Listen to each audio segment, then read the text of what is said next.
All right. It's terrifying. That was good. I like that one. I just can imagine that must have been horrifying for some people. Let the heads roll. All right. Kids were no longer. The magic was ruined that day for a few kids. Yes. I think starting to remember more of it. I think he was dressed up as the Queen of Hearts from Alice in Wonderland while doing it. Even better. Okay, let's get into this tonight. Maybe some heads will roll tonight. It depends on if you guys kill these folks or not. All right, ready, everyone? Yeah. Yep. Roll. Get cracked and get rolling. All right. How's it going, everyone? We are the Quaternity of Dice, and we are here with session. What is this? 10 now? I do believe. And we're excited to be here tonight with everyone. My name is Chris. I am the Game Master, or GM. And these are my lovely players. Lovely players, please tell us all who you are. My name is Brent. I play Zavi Advani, and he's been feeling better, but he'll get through it.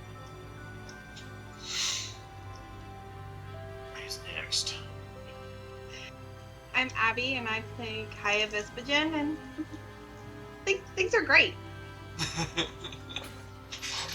Hello, everyone out there in internet land. My name is Jalen J. Perez, and I will be playing Orion Thane. And I am excited for the fight, actually. I liked it when the odds are stacked against me. Much more bragging rights right there.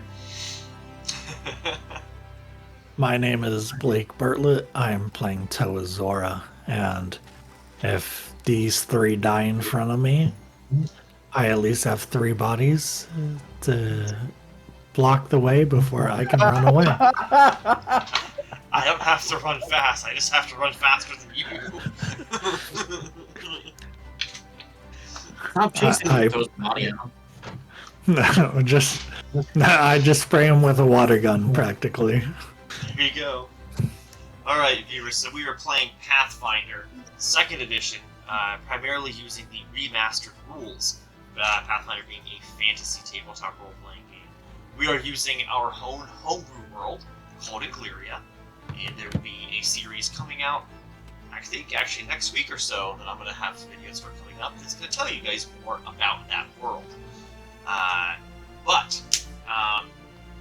With that said, anyone else have something they need to add before we get started?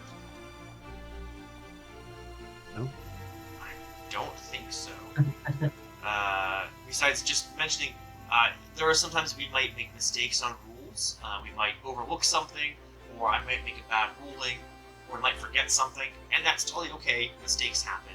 If we catch something, we'll go over it as a group, we'll talk about it, and implement a change to go forward. If you guys catch us with a mistake, please let us know in the comments. We look forward to hearing anything. We want to make sure we're doing everything as correctly as possible. Yeah, just make sure you understand we do make mistakes, and this is a new game for us. Although it's not as new as it used to be, we're getting better, but of course there are some little niche things that we don't catch right away. So just let us know. Be polite about it. Don't be rude. I'll be PG. But yeah, just help us out. Absolutely. And Abby? Please make sure to follow us on our social medias. The links are in the description below. We look forward to engaging with you outside of the YouTube channel. And before we get started, Jay? Please like, comment, and subscribe, and enjoy the show. Let's get started tonight. I'll see you guys on the other side.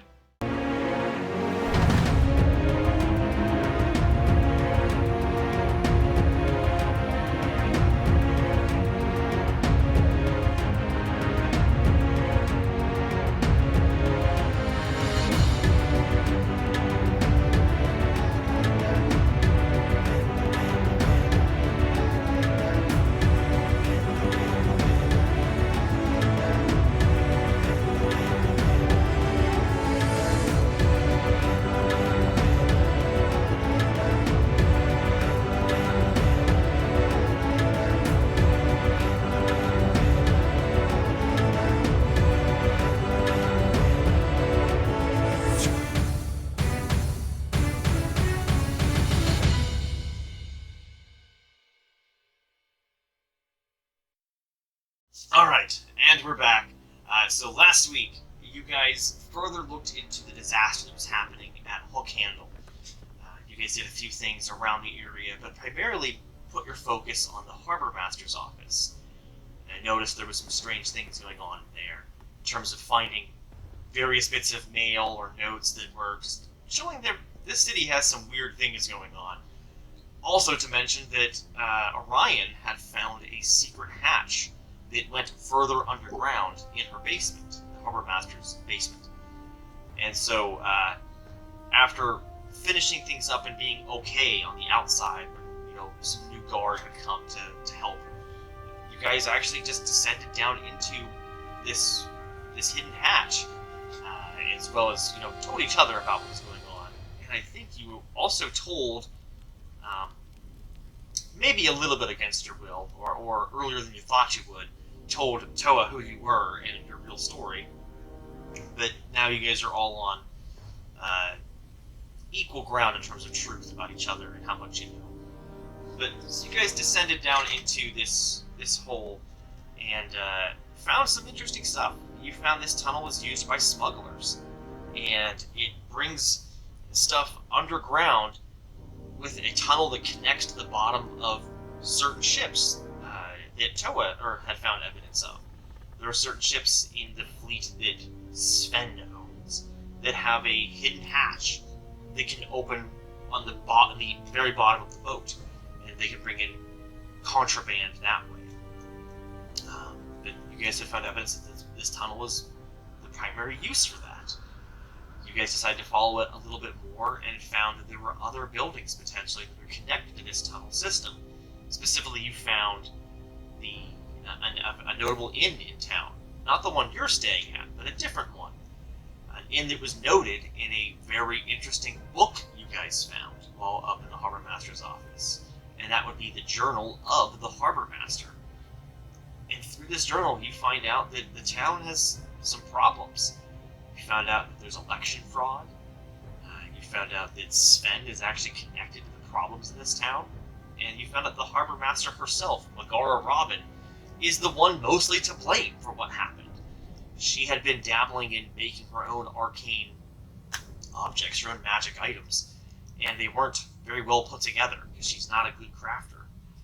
And so her smuggling is what actually got you guys in trouble. Now you guys can figure that out. She's the one that created those items that killed that small child in Alden Air. But she made some... Go ahead. I would just like to say, I knew that there was corruption in town beforehand. Just didn't trust it, and I didn't say anything. You did. So you guys are stumbling into the operation that is causing all this stuff to happen. And through your discoveries, you also found the place is trapped. Kaya and Orion found out firsthand when some spear traps hit them from the walls. And you avoided another spear trap. But unfortunately, you guys found a third trap, which was embedded into the locking, like the knob and lock system on a door that leads to what is called their headquarters. And you guys could hear voices on the other side of it, and it was locked, obviously. And you guys tried to get into the building by, deceiving them slightly and saying that you had a key, that you lost it, and they weren't having any of it. They were also trying to ascertain what you knew by asking you, who does Sven trust? And you guys tried to give answers, and the answer was a trick question, and it's no one. He trusts no one. And so, Zavi picked the lock, and you guys opened the door, but during the lock-picking escapade, you got poisoned by a trap lock.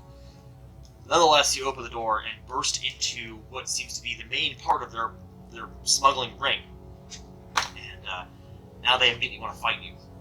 But this brings up an interesting point that we said in our opening, is that sometimes we make mistakes. And I'm going to be forthcoming in that I made a mistake last session. There was a time that Orion had asked to look through the lock of that door before any lock-picking had been attempted. And I said, you can't see anything, it's just dark. And we moved on. And of course, Zavi tried to pick a lock and trigger the trap. What I should have done is had Orion make a perception check to perceive anything through that door, that lock. And if he would have succeeded it, he might have been able to perceive the trap, and then let Zavi know about it, and things might have played out differently. We all talked about it as a group to try to figure out what the best course of action would be in this situation, because retconning it could actually change a lot of points that happen from then onward. And so I think the best we're going to do is let it lay where it is, but remember that going forward, more attention needs to be made to make sure mistakes don't happen. So, Zavi also probably would have rolled really bad and been poisoned anyway, so... I mean, he was having a rough session last time, so... So, let's just go ahead and move forward with it. You guys are getting ready to start a fight. The place that you guys have come into, you guys have noticed there are 5 individuals total. I do believe. There are 3 pirates, and you can tell at least 2 other folks. You don't know exactly who they are. You can see one of them. One of them is an orc fella that seems to be wearing similar garb to the 2 orcs you guys, the 3 of you, have fought in Scioto. You can hear another voice behind a pillar, but you cannot see them. So let's go ahead and bring up the map, and we will get this fight started. And see what happens. Hopefully no one goes down. Oh, Zavi just tripped. Zavi just tripped.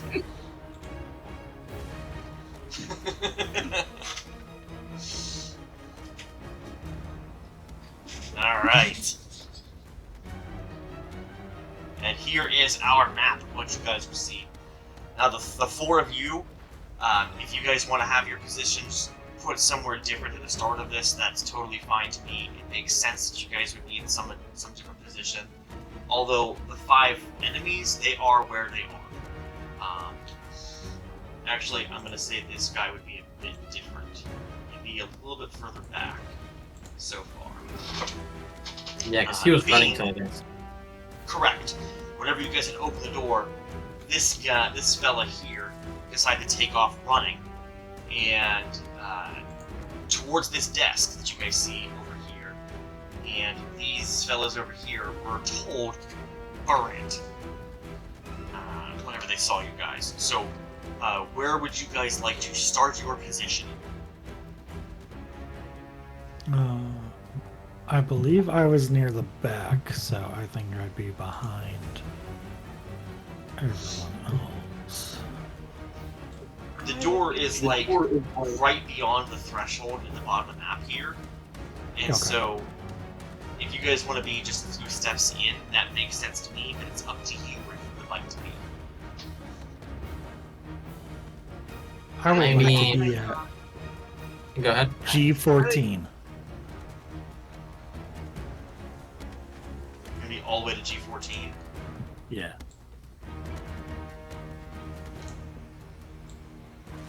Okay. If that's where he is, I would like to be at K10. Because I think it would have made sense that with hearing that somebody is going to burn something, that Zavi would probably be taking off after them. Yeah, we can say you guys were able to get a few steps into the room before craziness happened. I'm fine with that. I don't think anything further beyond that would make much sense. Orion and Kaya. I'd probably be around like J11. I would have been right on Zavi's heels because I was right by the door, banging, and I also probably would have gone in as soon as they said that something was burning. And then Orion. Put me at M9. Not because much. I was like- I would say that Zavi is the limit of how far we can go in. Gotcha. Alright, then Because, just. I mean, it starts pretty soon after you guys open the door, so I don't want to go too far. Alright, then just put me next to him on J10. Right here. Yep. Cool. All right. So with that said, we are going to go ahead and roll initiative for the fight to begin. All of you will roll perception as your initiative, unless you think there is a stat better. Although I don't think any of you are stealthing. I think primarily just use perception, and I will roll perception for these guys.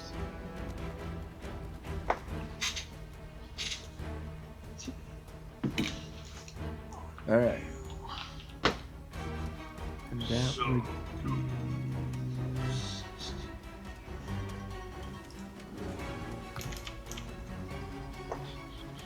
All right, That's 24. bad. Okay, hold on. Let me get to a point, and I'll ask you guys individually where all your stuff is.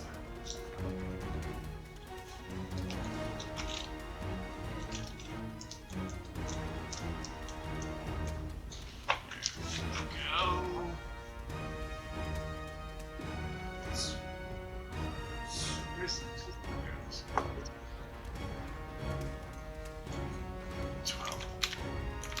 All right, Kaya. I got a 10 plus 7, so 17. Okay, Orion. 24. Toa. That would be a 14 plus 6 for 20. Okay, and Zabi. 8 plus 6 for 14. Alrighty. Starting off great. Real high number. Hey, you're not the bottom. I will say that. You are not the bottom.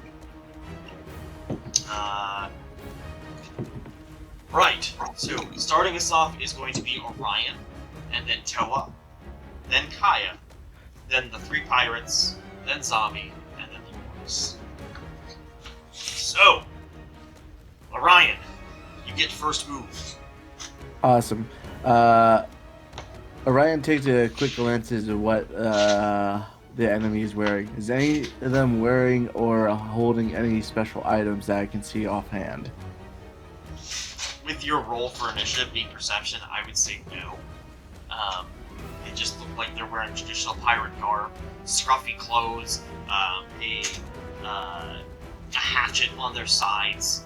None of them are holding any kind of shields or anything. And they do seem like they have like a sling on their side. Gotcha. And some of the, I would say these 3 have their shirts are more like a gherkin, like it's more like a leather gherkin. It's some type of faux armor that made to be flexible. Gotcha. Who is the guy who said the order to burn everything? Is he looking human, orc? What is he? The guy up here, these 3 are all humans. All 3 of the pirates are all humans. Gotcha. Let me see. And can I go past Zavi or no? Yes, you can move through him. Gotcha. All right. Put me up to the human that gave the order.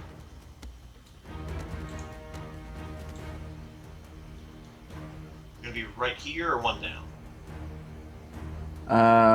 Right there. Yes. Okay. And that's 1 for my move. 1 to hit. So I'm gonna roll. Go for it.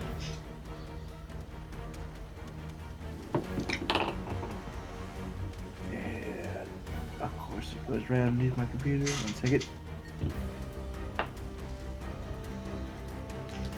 Alright, 16 plus, what was my attack again? With the longsword. Alright, 26. Yeah, that definitely hits. Yeah. Alright, and that is a 1d10. Let me roll that now.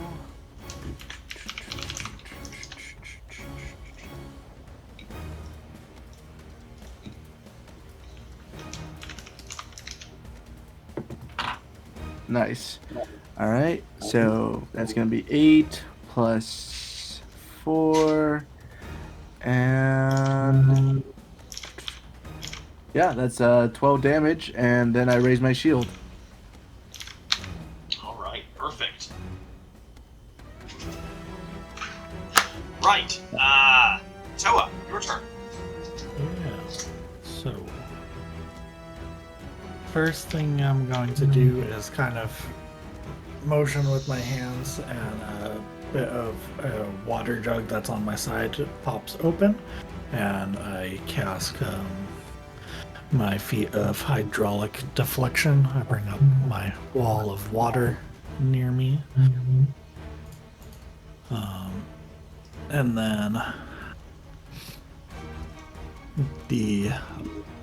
believe you said it's an orc at E8. Is that what that is? Yes. He looks a little thirsty. So I'm going to, you see just a little bit of water begin to pull at his feet, and then shoot straight up at the groin area. Nice. As I cast Spout. He needs to make a reflex save. Reflex. Let's see here. He rolled a 10 plus 7, so 17. Oh, perfect. My DC is 18. He fails. So he takes 2d4 damage. He takes 6 points of damage to the groin. Oof. And he's singing like a tea kettle after that attack. Extra strong Okay. bidet at your service. Oof. Not too happy about that. Probably needed it. Alright. Probably needed it, maybe. Okay. Kaya. I do believe it is your turn now. Okay. I am going to cast Summon Fae. It is a 30-foot range, so I'm going to summon my Tooth Fairy at N7, which is like 20 feet away from me. We are just going to make it a small U. Okay. I mean, I'm already small. A smuggler. Extra strong. All you get. It's a tooth fairy. It's gonna go up in your teeth. That's how small. Is this where you want it? Right here? Yeah. And I'm going to yell in Fae, it's time to collect. It's time to collect. Yep. Okay. Terrifying. Alright. That is my turn. Let me see. I do believe that is just going to. Let's see. So roll initiative for it. Using its statistics if you have them. Yeah, I do. Alright. So, 15 plus 6, 21. Wow. Yep. So next turn it will be after Orion before turn.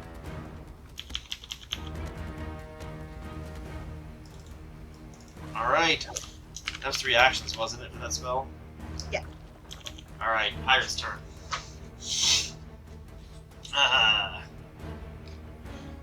This guy is going to go. He's gonna stand right where he is for now. He realizes he's a little bit cornered, a little bit surrounded. Doesn't want to go any further, and so he is going to pull out his hatchet and make a swipe at Orion. He sees you as the bigger threat. So that is a 10 plus 9 for a 19. He does not hit because I got the Ray Shield, which is my AC Nice. is 21. It just Nice. bounces off my shield, and I tell him try a second time. Alright, and I think he will go ahead and try a second swipe at you. Obviously, he's going to get the multiple attack penalty. That is 19 plus 9 minus 4, or minus 5. So that's a 24 to hit. Yes, it does. But with the hardness of 5, what's happening with the damage? Are you going to use your reaction for shield or for shield block to absorb some of the damage?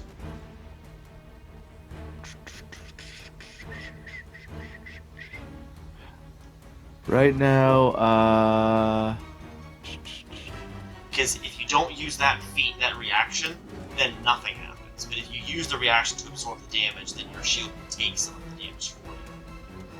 Otherwise, it just all goes to you.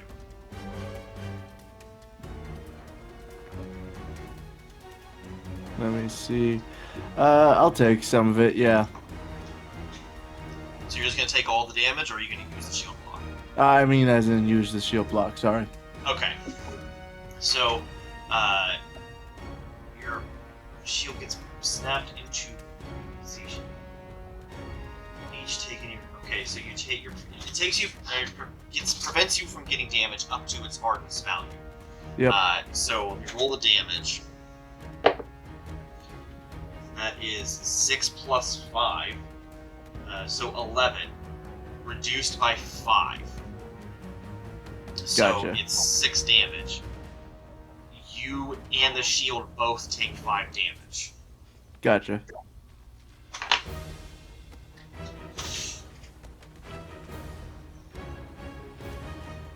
Alright. I'm gonna mark that on my end for you too. And then he is going to look at the Tooth Fairy and say, I'm not messing with that. And he's going to finish his jog over to the desk. Although he is now out of actions, so he can't do anything else. This Now, one here. Go ahead. Now, quick question. Is he moving toward the desk and everything else?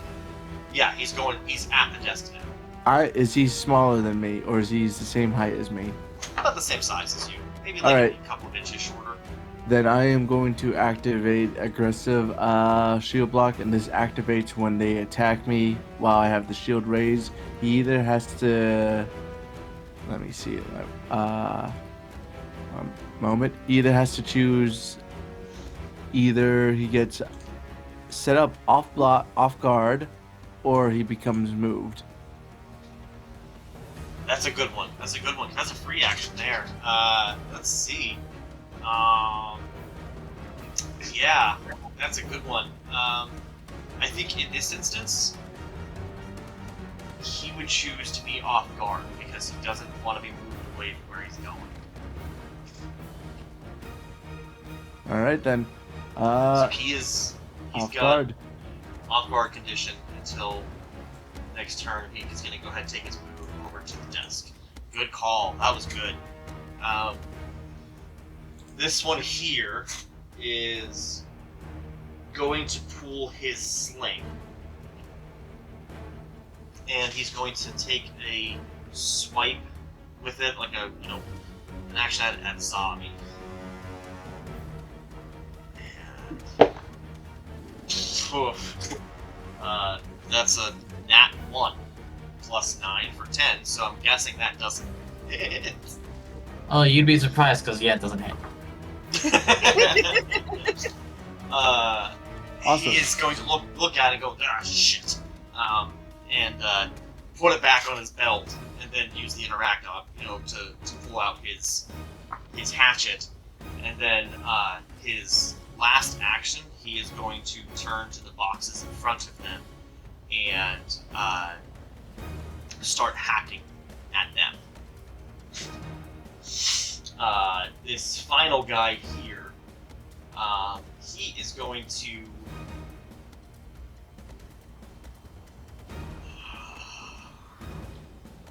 Yeah, he's going to use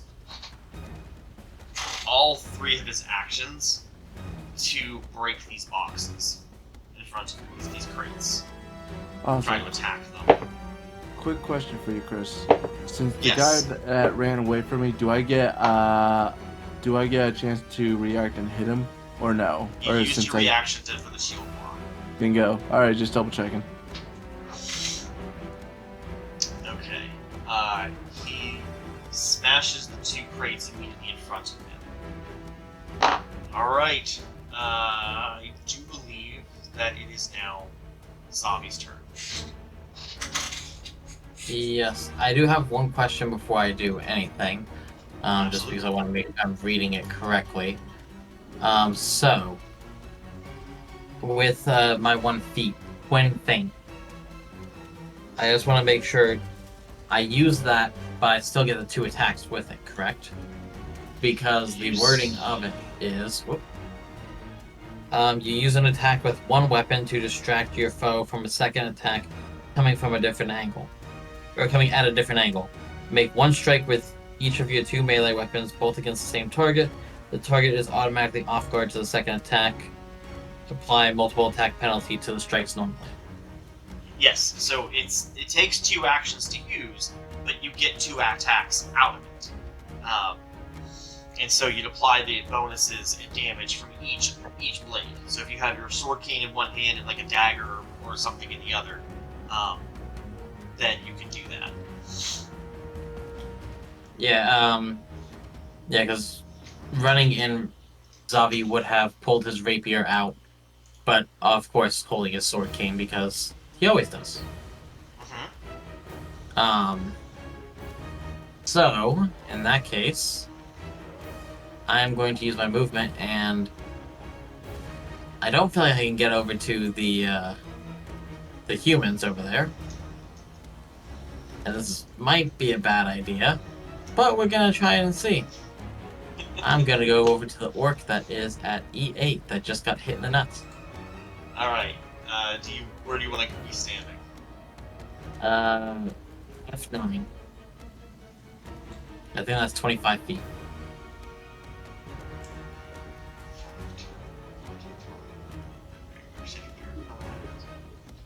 Yep, there you go. And then I'm going to use a twin feint. Yeah, just make sure for the second attack to go ahead and take the -4 off, because I think yours is agile. Might not be. Yes, I don't think I'm gonna hit with at least 1. I might not hit with either. That is an 18 and a 14.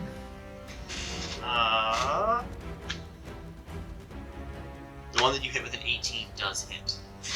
That's the first That hit. was your first strike. Okay, so unfortunately, Well- no sneak attack on that one. First strike was a 10 plus 8. The second one was a 10 plus 4. I rolled double 10s. Okay. So, the first hit does go through.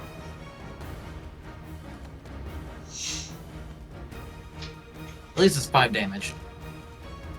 5? Yep. Alright. Not too happy about that. Okay, Let's make sure.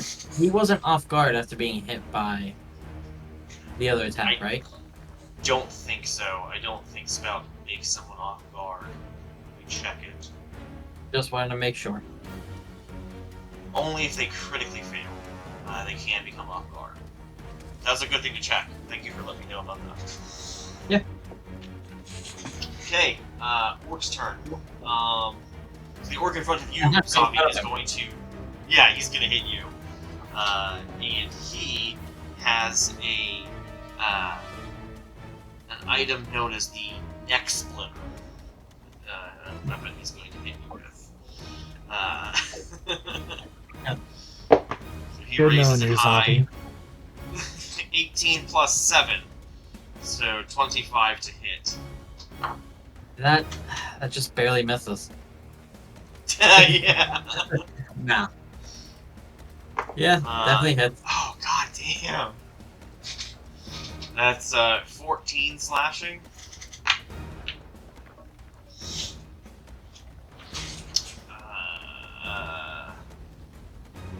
And We watch Savi die by getting his neck split open. So let me check your spell. It doesn't keep them in place. Are they stuck? No, they can move. Okay, good. I wanted to be sure about that because he's going to move.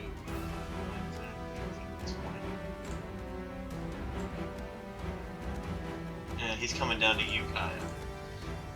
Opportunity He's gonna hit attack? you. I don't think you have that ability, Zabi. I don't believe I have any opportunity attacks, so. No, I think Jay, as a fighter, I think Orion's the only one who can do reactive strike. Let's see, so he's gonna attack you with the neck splitter, but obviously he's gonna hit his penalty. So I'm sure that won't hit. 10 plus 7 minus 5 is 12. No. Whew, you Alright. said 10 plus 7, and I was like, ah, shit. No, he misses. The other orc is going to come here. Orion, he is going to go after you with the same weapon. And that is, oh shit. Nat 20? Yeah. Yeah, I expect that. See, But I this- said in our Tavern Talk last that as a GM, I roll really good. As a player, not so much. Alright. Well, let's see how this goes. It's a pleasure gonna be, knowing like I all said, of you 20 before plus you 7, die. so crit. That's 20 slashing total. So roll a 6 plus 4, double 20. Gotcha. So how long before Tower starts running for the exit? Also, I should ask Orion, how much damage did you have from the traps? Well, considering from the traps and how I already subtracted that, now and with what happened with the, well, did you say we had a short rest before the burn damage or There's after? no short rests. All right, yeah. All right, so. Oh wait, no, you treated wounds, Yeah. didn't you, Kaya? I treated my wounds. Did you I treat was- his? I was half down. I think one of you did treat wounds on him as well. I can't recall. If I don't- anything, I could have. I don't think I'm so. gonna say we could have. You guys had time. You weren't in any kind of rush. I don't think so, but I'm still alive Because 'Cause I- you. because I'm down to looking at it. should be down to 5. Yeah. I didn't hear no bell. Okay, I'm totally fine with the suggestion that given the amount of time you guys had in the tunnels, that Kaya or Toa could have given treat wounds. I think that we need to make sure, just make sure we're all saying everything out loud and stuff, and I'll keep notes. So viewers, if we didn't actually that last session, oh well, I'm allowing it. It's fine. Yeah, but even if she Right. didn't, I'm still at 5. Well, you would have had damage if she didn't treat wounds. You would have had damage from the traps, and I don't remember how much you guys actually took damage-wise. I took So- 13. This could have been yeah. worse. Yeah, she took 13, but it was only 5 for me. But that's where I had the shield with the hardness 5. Yeah, because you could have used that feat on a trap too. So okay, so you're at 5 hit points. Let's just leave it that way. Yeah, For his final action, he's going to hit you again. gotcha. Let's see. That is going to be 13 plus 7 for 20, but minus 5, so 15. Nothing. I'm still up. Shit. Alright, that is their turns. I think we are back up to you, Orion. Alright, so I gotta have to deal with the guy in front of me, so I'm attacking him. Alright. tables. Nice. All right. That is gonna be 14 plus. That was a 10. So plus 10. Yeah, 14 plus 10 equals 24. Absolutely, yeah, that definitely hits. And... Wait, did I just put that die? There it goes. That's gonna be another 12 points of damage. 12 to this one. And then I'm gonna swing again. Alright, go for it. And yes, alright. 18 plus. Damn it, I keep on thinking it was my first strike. That would have been great. It was critical. 18 plus 5 makes 23. That still hits. Yeah, but I want a critical. I know. Yeah, 18 plus 10 for a 28. That would have been a crit. Alright, so that is gonna be 11 damage. 11. Alright. How's he looking? That is the exact amount he needed. Yay! So, he's already gone. What does the next splitter look like? The next splitter? Let's see if I can find an image. How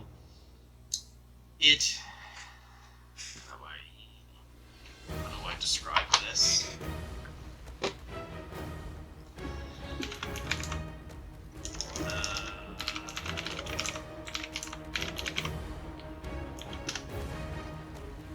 It is a giant axe that is serrated on the blade, kind of like if you took a saw blade and like a circular saw blade and like cut it in half and attached it to a pole. Gotcha. So basically, pretty much, Creek from Borderlands. Got it. All right. And I am going to raise my shield because I don't know if these guys are going to try to snipe me. Gotcha. All right. Tooth Fairy time. I What's just the Tooth imagine. Fairy gonna do? Remember that one guy? That one What, guy Abby? is off guarded. And then it's What, just, Abby? I imagine it's just like teeth in bag. And then so it's gonna fly over what is that, 10 feet to the guy at the desk, He's off guarded. and is gonna attack him with the pliers. All right. This random thing just goes up to his teeth. What is Imagine though. let's see. Oh, that'd be freaking crazy. So 13 plus 7. Yep. That hits. Okay. Then All I'm thinking is Hellboy. Imagine if it kills him. woo! I D6 and I rolled a 6. So And then it's also gonna do its tooth tug.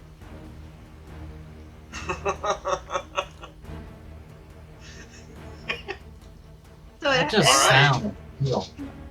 it has to pull. It has to. What is it?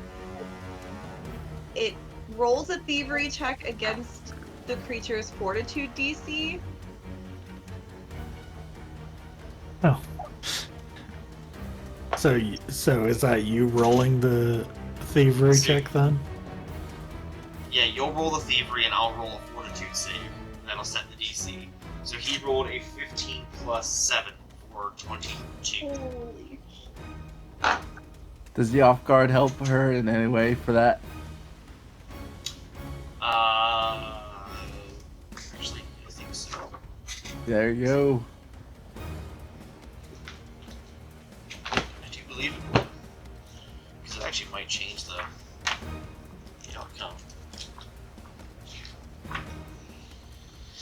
What was it, AC? Well, no, it takes the off guard to AC, or it just affects AC, so the strike went through anyway, so it's already good.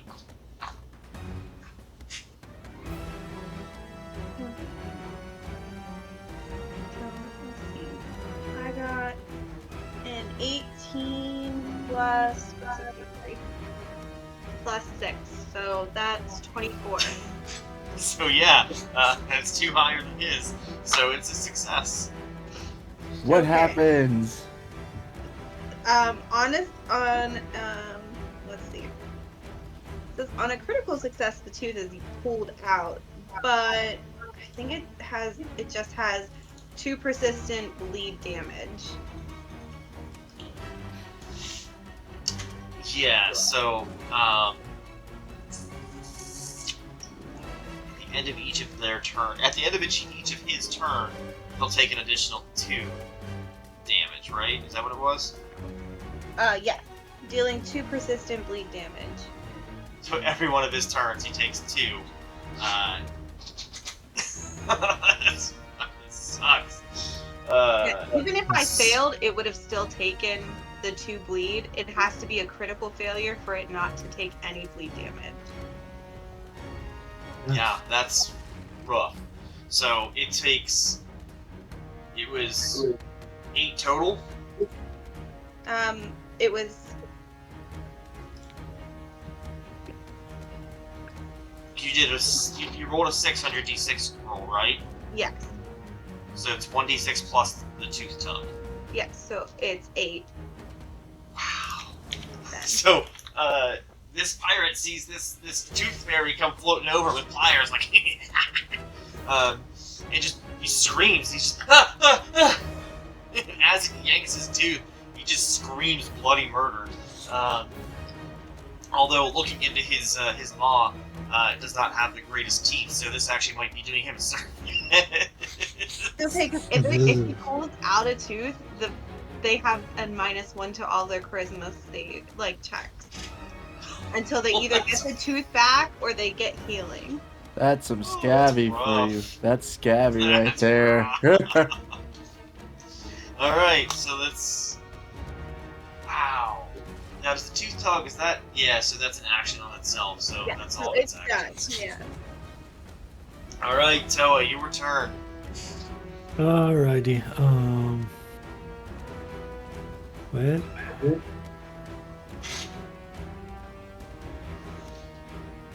I think this orc still needs to be cleaned more. I can smell him from here. So he needs to make another reflex save. As a Alrighty. pool of water begins pulling under his feet again and shoots straight up at him. That is 16 plus 7. So That 23. succeeds.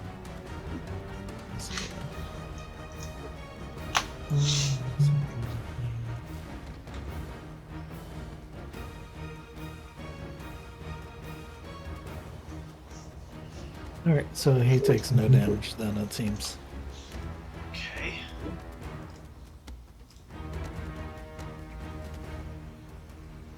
Yeah, that sucks. Boy, was still a little bit. Alright, what else would you like to do? That's pretty much it. I'm just keeping up my hydraulic deflection. Okay. Yeah. Sounds good. Alright, Kaya. I'm going to.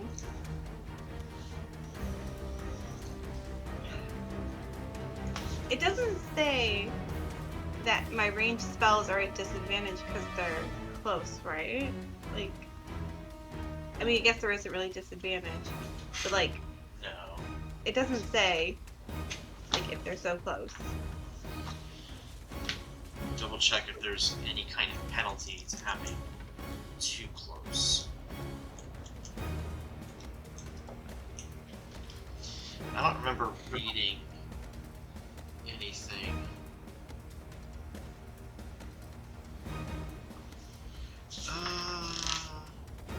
I don't see it. Okay. Let me cast needle darts at the orc right next to me. Yeah, okay.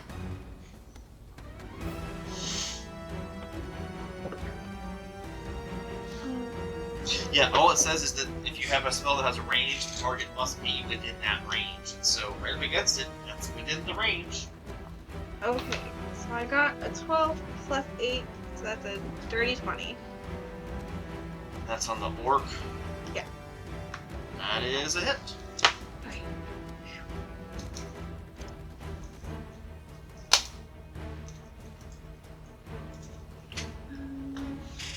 You gotta be kidding me. I rolled 2 ones and a 2, so 4 damage. 4. Okay. And then I'm Ain't gonna too happy.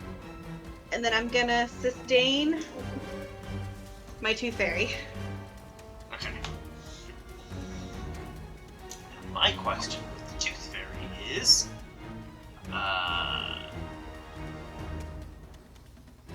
if you let it go, does it still burst? stay there, or does it just go away?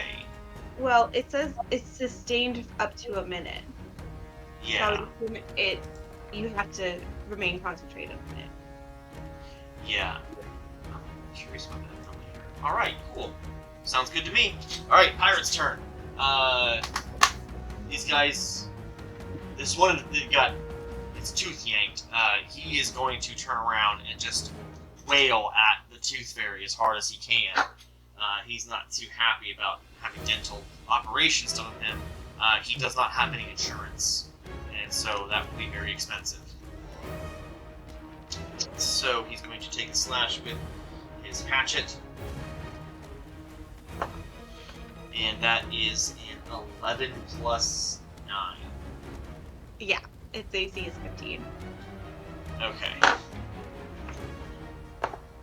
That's 2 plus 5 for 7 slashing. It's still here. It's got 1 hit point left. Alright, well, he will see that it looks rough, and he will go after it again. Obviously with a penalty. 10 plus 9 minus 5. So 14 to hit. Just under its AC. Alright. Alright. He's going to realize that he failed to hit it and see something is more important in the moment, and so he's going to turn around and use his last action to interact and take some of the papers on the desk and start shredding them. The other 2 pirates will see the situation going on with you guys in the fight, see that one of the orcs is dead, and they are going to decide that the boxes can wait for a minute. They have to take you guys out.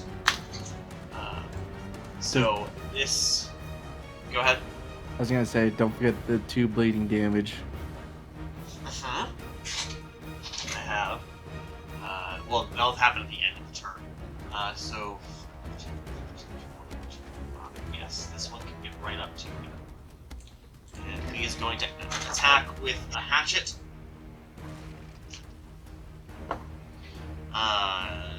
Shit. It's not a crit. It's not a crit.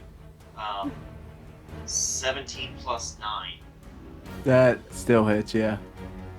Yeah. Alright.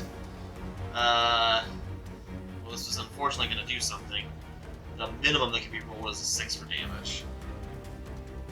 Although you can absorb some of it with your shield block. Yes, I can. So that's 2 plus 5 for a total of 7 slashing. You can use your reaction to absorb 5 of it if you would like, I think. Yes, I do. Perfect. I was hoping you would do that, because like I said, I'm not against you guys, but I am for rooting for you. So the shield takes 5 as well. Alright, So- he's going to use his last act. Oh, go ahead. You have something to say? I was gonna say, how much damage did he do? 7? He did 7 total. So if you're using your shield, the hardness is 5, so each of you would take... 2. Yes. Gotcha. So that puts you at 3, Yep. and your shield at 11. Is that right? No, because it's at 7. So you should have a hardness of 20 on that shield. Gotcha. Like HP of 20 total. So the first hit and the second one total, that should bring you to 11 HP on the shield. Oh, I was counting for the damage from the shield trap too. Sorry. Oh yeah, okay. Then yeah, so your shield is past its broken threshold. Yep. So that means the shield is no longer usable for the bonus to AC. It is not totally destroyed, you just can't use it anymore. Gotcha. But if it sustains any more damage, then it will become broken. Gotcha. Or destroyed, I should say. I do believe that's actually the case. Let me double check just to make sure I'm not telling you the wrong thing. Because it might just be that its usefulness is lessened slightly.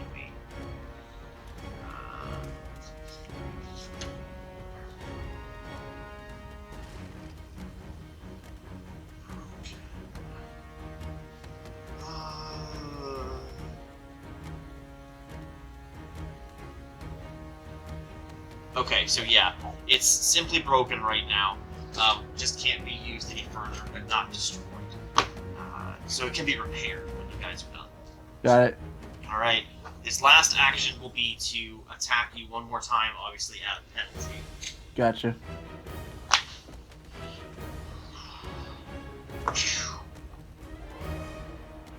So, 19 plus 9 for 28 minus 5. That is 23, isn't it? Yes. Yeah, still hits. And that is the minimum roll of 1 plus 5. So Yep, 6 damage. I'm down. Ryan is downed, unfortunately. Alright. Last pirate is...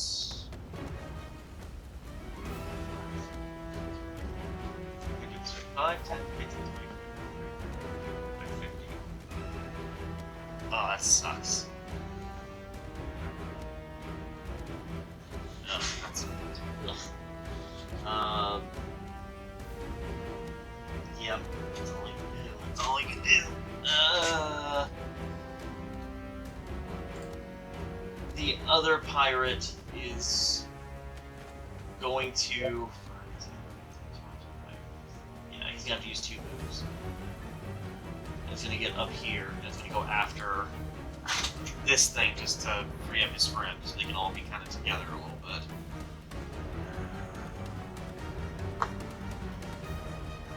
And that's 9 plus 9 for 18. Alright. I mean, it doesn't matter. The minimum is 6, so it's 10 total. Okay. So whenever it's killed, it has a plaque burst. So they both have to make fortitude saves. Oh, crap. That's pretty cool. Oh, that sucks, man. They get like, they turn sick or something, right? Yeah.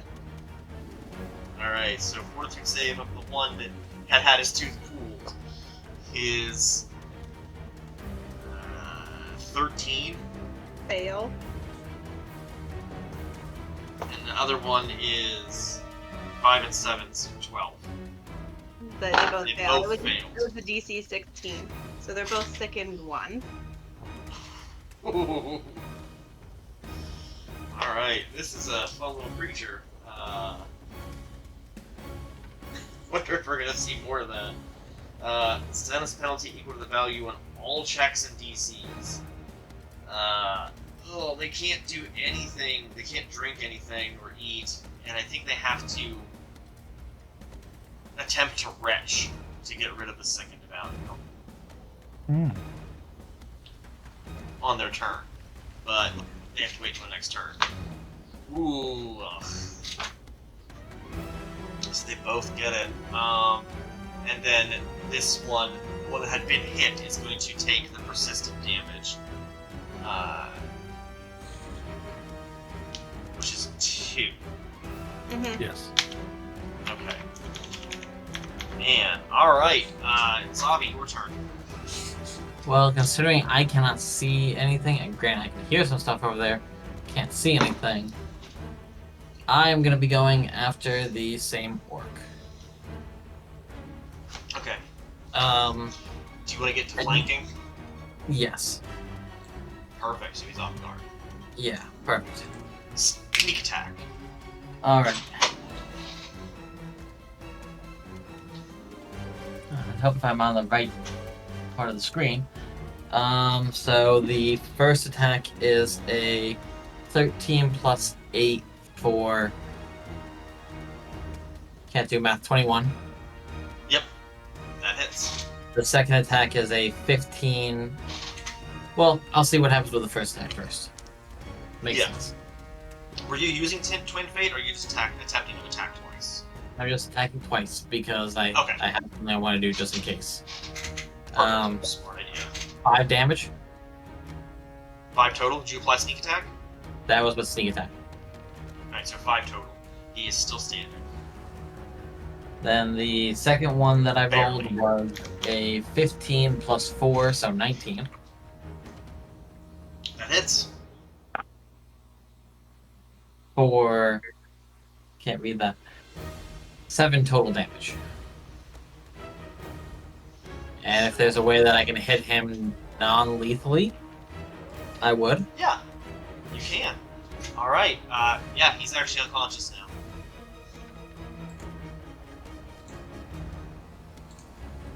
He's going to remove the token, but he is unconscious. Well, I was hoping to knock him out with the first one, but alright, that's my turn. Okay.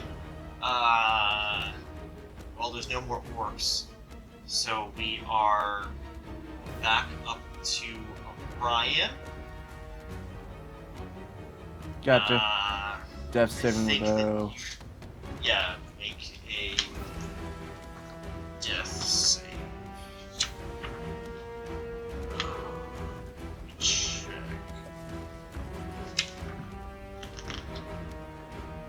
Let's see.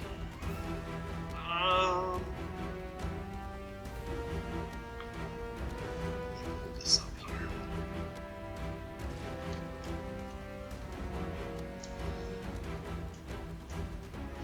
Alright, so your recovery check. So go ahead and it's just a flat check, a flat d20 roll. Gotcha. Alright, that is going to be 12. 12. So that's a success. Yeah. Dying value is reduced by 1. You are now just stable and unconscious. Gotcha.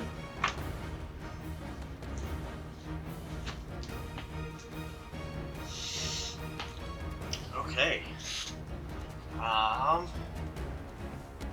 Tooth Fairy is still around. No. No, it exploded, remember? It exploded. Oh, that's right. That's right. Why did I give her the token? Because you were surprised what happened when it exploded. That's true. Toa. Okay, I am going to move a little bit. We'll say to... Would K11 give me eyes on the one tearing up the papers?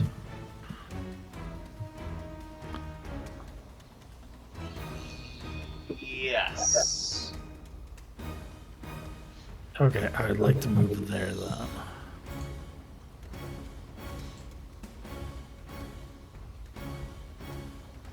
And then I'm going to use my focus spell and from my sash pull out a dagger, and it begins to levitate in my hands and goes flying straight at that individual. Okay. which is going to be a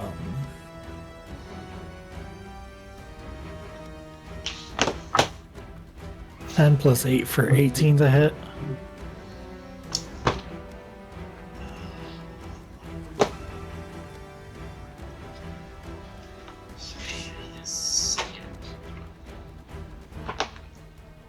Make sure that what that changes. Take advantage Again. of the pearl melee weapon which you are trying to So just a DC, not AC. Okay. It was an 18, you said? Yeah. Okay. Unfortunately, not quite enough to hit. It doesn't hit their AC. No. Okay. Looking for a 19. Keeping up my water, and that's it. Okay. I do believe it's Kaya's turn. Okay. I'm gonna cast needle darts at the one at the desk. Okay. That's 11 plus 8, so 19. That hits.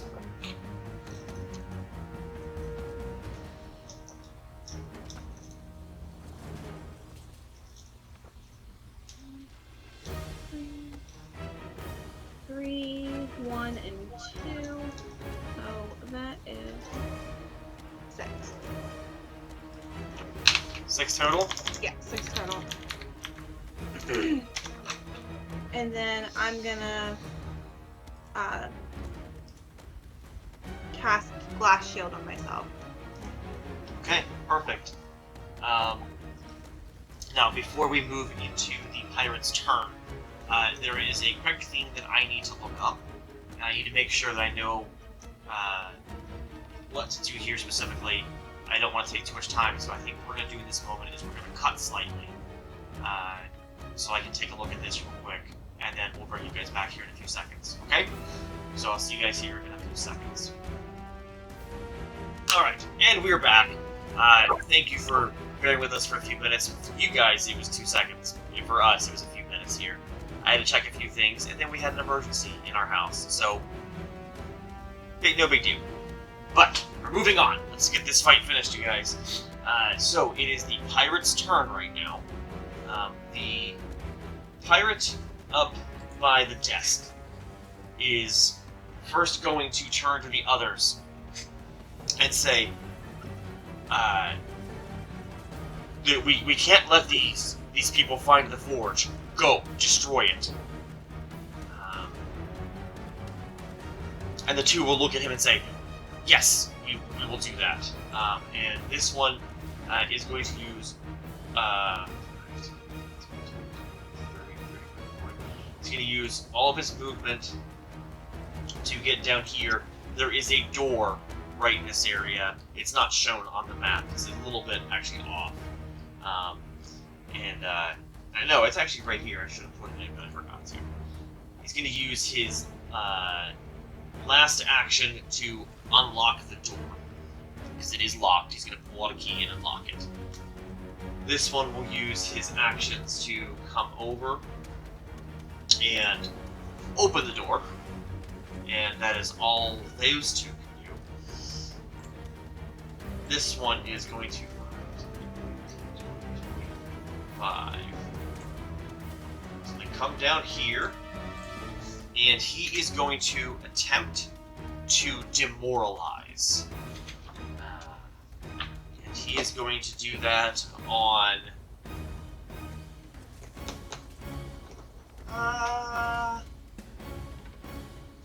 I think he's going to do that to Kaya. No, he's not. He's going to do that to Toa. And so, I need you, Toa, to make a will saving throw. Okay. He's going to do an intimidation check. Ugh, that's not good.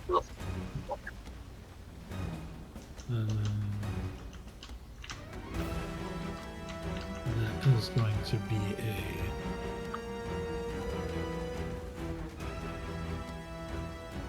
11 plus 8 for 19. Yeah, he got a 9 plus 6 for 15. So you save. You are not frightened. Cool. Okay. I think he's going to use one or his last action to pull out his hatchet, because it's already pulled out, and just throw it at you, Toa. As like a last Okay. ditch effort. Sounds good. AC 17 with my shield. That is a 12 plus 9 for 21. Definitely hits. Ouchie. And that is 5 plus 5 for 10 slashing. Now, let me double check. Second.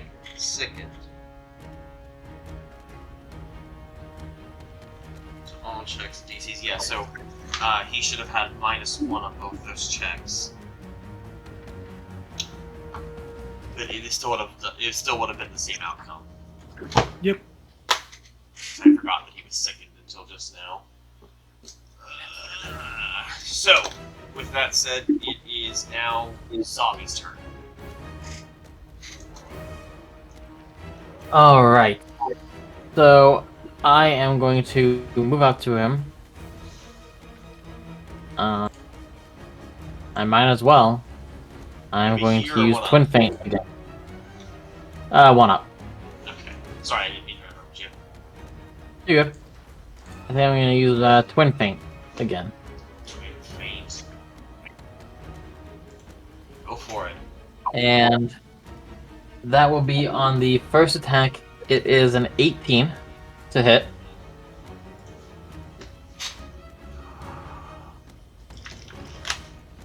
Double check.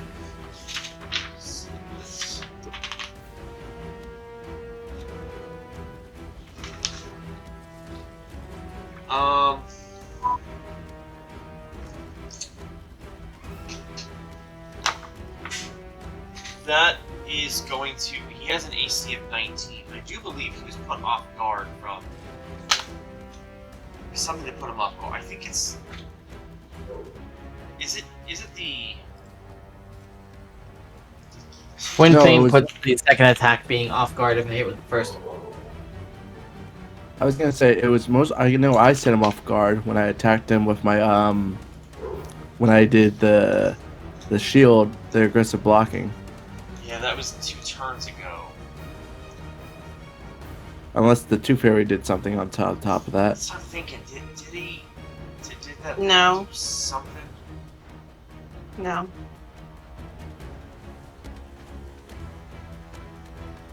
Okay.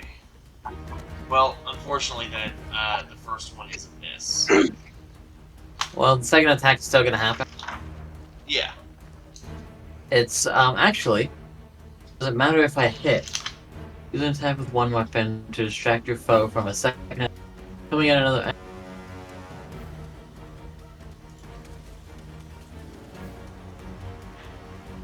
Target is automatically off guard to the second attack. Because I'm attacking him twice. So it doesn't matter if I miss with the first one. No, He's guarding no, against still the off first guard. one. So the second attack, let's see, that is a 19 plus 4 with the well, plus 8 minus 4. Yeah. So that's still 23 to hit. Yeah, and that is- definitely hits. 6 damage from the attack and an additional 5 from the sneak attack, so that's 11 damage. That's exactly the amount that he needed, and he. Non-lethal, Yeah. of course. Okay. Zavi is trying to kill people. He has yet Okay. to actually kill somebody, so. And that is all Right. of his attacks. Orion, you no longer have to make recovery checks. You are stable, just unconscious. Toa, it I just wanted to Okay. say there was one thing I totally forgot. He has orc ferocity. Yeah, let's check that.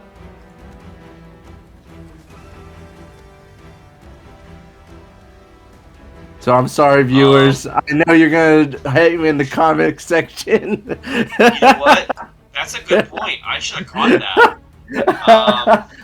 Dear viewers, I'm sorry. You're probably gonna hate me on the comments and say you can still get back up. Yeah, that's... Well, it takes a reaction. And you had used your reaction to lessen the damage. So you wouldn't able to use that. Yep, you're right. But it's good to know for next time. Exactly, yes. Now I'm aware of that too, which I should have been from the get-go. Good catch. That's a really good catch. Toa, your turn. Okay, I need to move 25 feet towards those last two.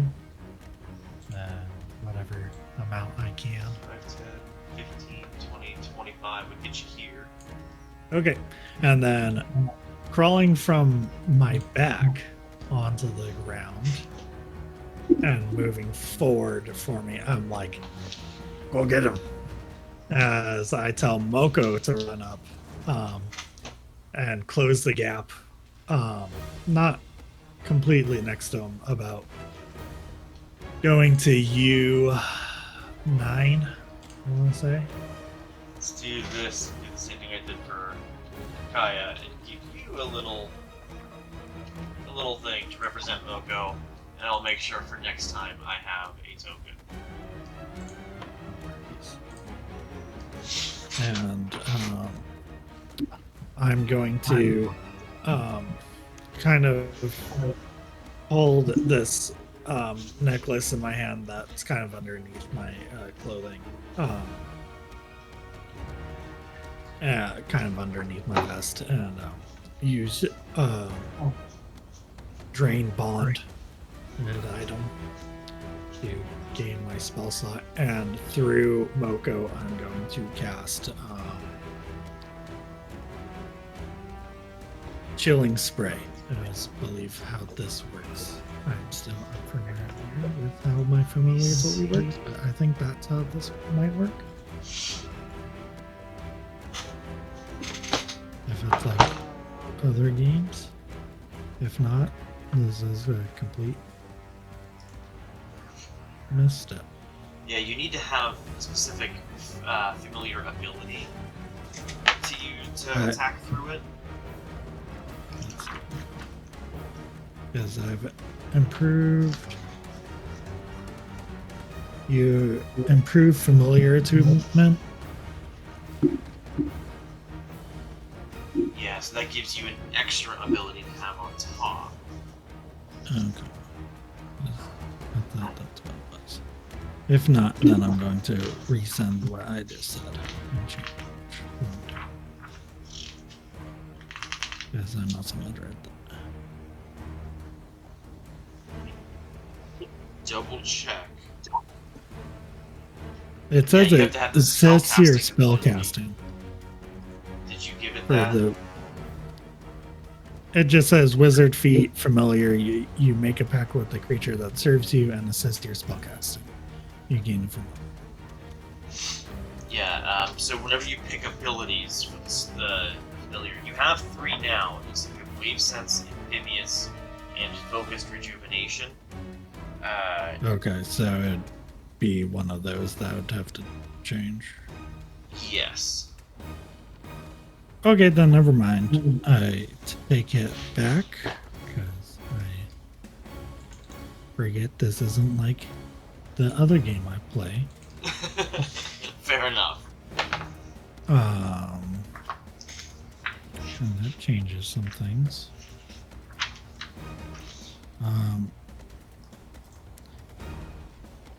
Neither of them have been touched, or like for damage wise. These two both have full HP. One is sickened.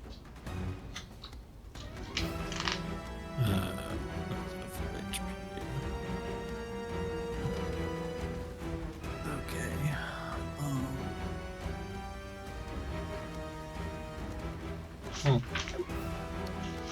I guess what I'm going to do then is move another 25 feet forward and keep my shield up. Okay.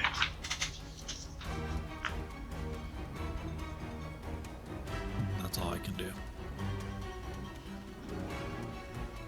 Okay. We are at Kaya. Okay. I'm gonna run up to Orion. About there. Yeah. And I'm gonna pull my potion out, and I'm gonna force feed it to him. Sounds good. And then while I'm doing it, I'm saying, and that's another uppy. And I So- just wake up to the sound of that, and I'm just like, really? Really?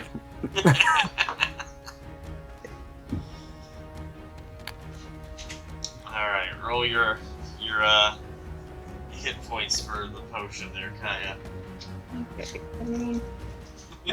Pull it up. 1d8.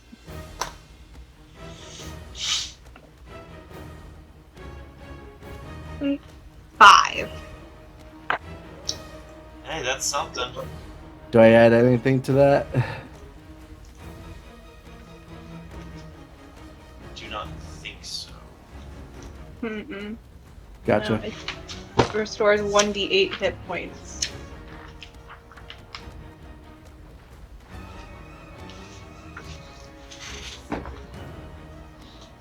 Okay.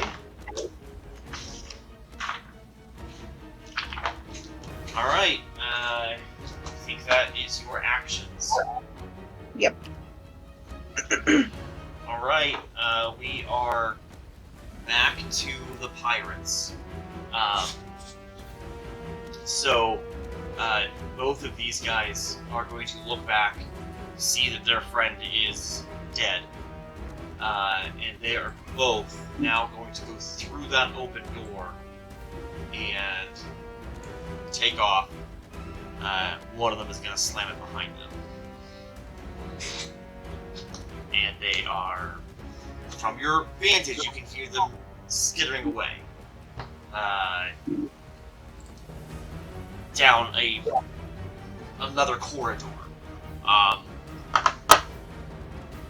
And I will tell you guys, you can hear that the door ends up like clicking a few times, giving the notion that it's probably locked. Now, if you guys want to stay in an initiative order and try to work through time-wise of how far ahead they possibly get, to do whatever they're doing and then try to get this lock unlocked. We can do that, or if you'd rather jump out of initiative and kind of freeform it, that makes sense to me too. What would you guys like to do? Up to you guys. I'm not planning on chasing them because we gotta get Orion up, like standing. Oh, He's gonna be coughing up some blood. I'm coughing up some blood. Yeah, I think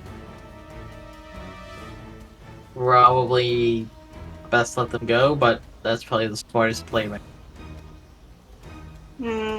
they're gonna destroy something called the Forge, which could be all of our evidence that that this is where they made the enchanted stuff, other than Megara's journal. what healing? Well, also, didn't we find out that the tunnel that... Did we find out or did we not find out where the tunnel other than just to Magar? We found out it goes to the other place too, which is... And But that kind of further implicates Megara herself. So, at this point, we only have the journal. We still need the other evidence. I would say, what healing do we have on hand right now? I don't have any more spells. and even the spell takes a minute to do. And then healing kits take 10 minutes. All I have is a single potion, and I don't know what Toa has. I don't have any potions. So yeah, we're kind of screwed at the moment. Check the guy that has that was the head guy to see if he has a key to this door. I'm Yeah, gonna go and just check Let's the go table ahead and see and jump out of initiative. Yeah. You guys can freeform this a little bit. Understandably, you guys want to make sure you get moving. So let's jump out here. All right. So you had said, Zavi, you want to check the desk. Yeah. Okay. So, walking over to the desk real quick, taking a quick gander at it, you see it is full of a couple different letters that seem to be like correspondence between two different people. And taking a really good look at it, you just end up realizing that it's correspondence between Sven and the people that run this. Specifically, you see correspondence to Megara, and you see letters to the guy who took over the inn. Kristoff. Kristoff Hallam. I'm taking it all as evidence. Makes sense to me. So you have that, and I'm not going to make you roll any kind of checks for this because it's just all freely out there. You see what looks like a few random notes that seem to be like almost research notes, and it takes you, it can take you quickly to read through them. Although I will say, I think Kaya might have something that allows you. Does that clean contents allow you to read fast? Let me see.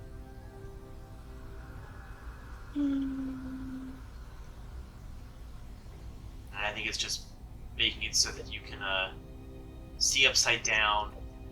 No, I can decipher it if even only partially glimpsed. Okay.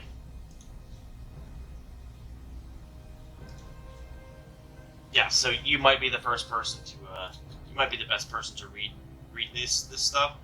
Up to you guys, though, if you want to save time.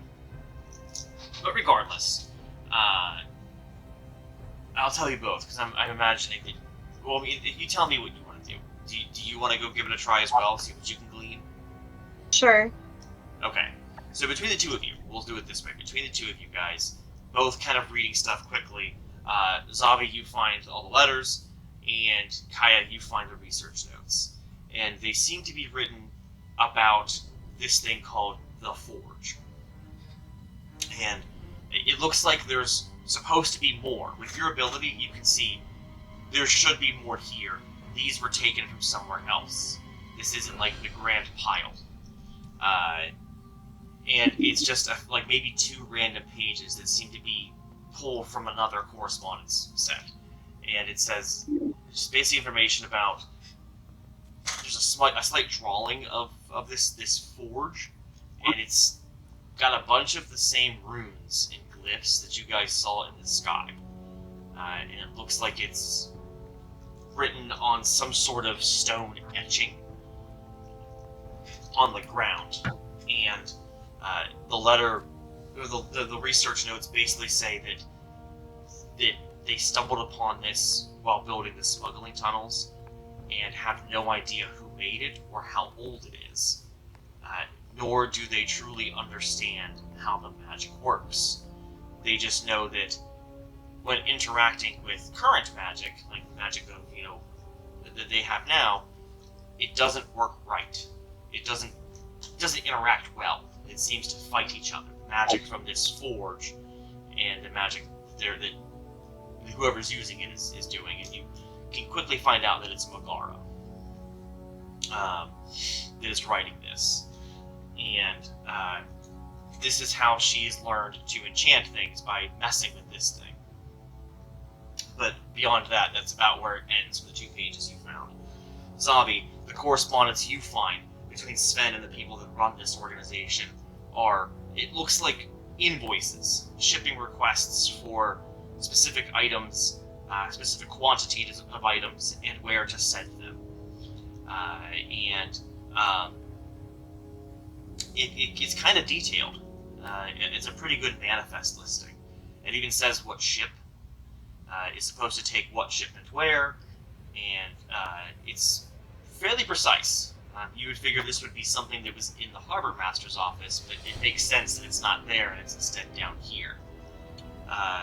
The one other thing you notice is that the ships listed in this grouping, one is the Haggard Mast, one is the Platinum Sail, and there are 3 others that all seem to be part of this fleet. And if you are you telling this to anybody else while you're doing this, or are you just kind of reading quickly to yourself? I am reading quickly to myself, but I'll tell people later. Okay, perfect. Then I'm not going to say anything else. So you find Haggard Mast, the Platinum Sail. You find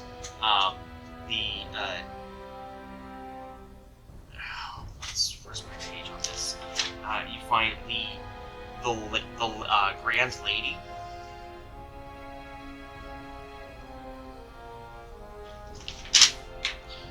You find a ship called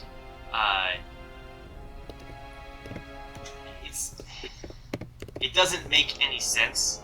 I don't think any of you can check your languages.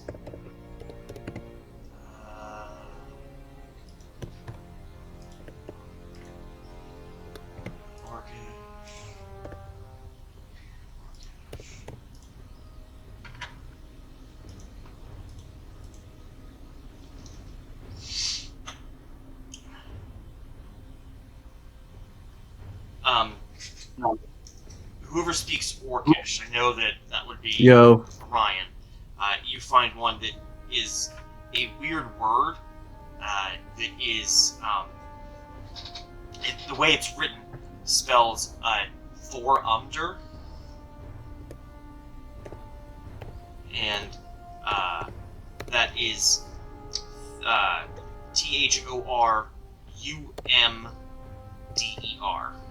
Thorumder. And you know that reads to the Rising Sands.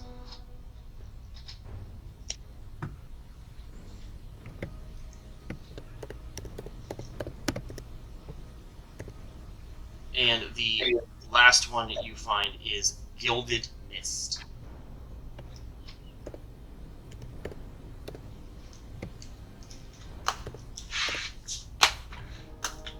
So you have to find that page.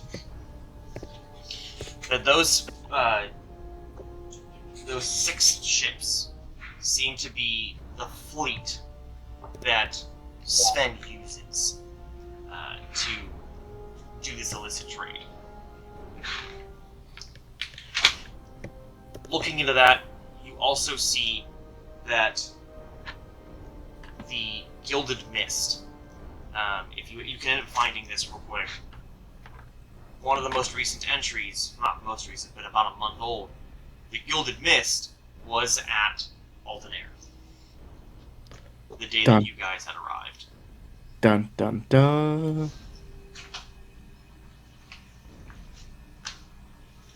Hey. While this is going on, is this enough time for me to give myself some first aid? You take Like it 10 takes minutes.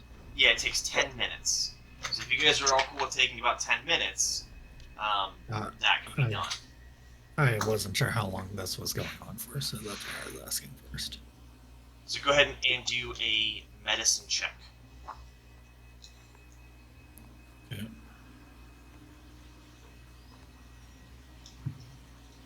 While he's doing that, I'm gonna heal myself with the healing potion that I have. Okay. That is a 12 plus 6 for 18. That's a success. So I think you can do 2d8 for your healing.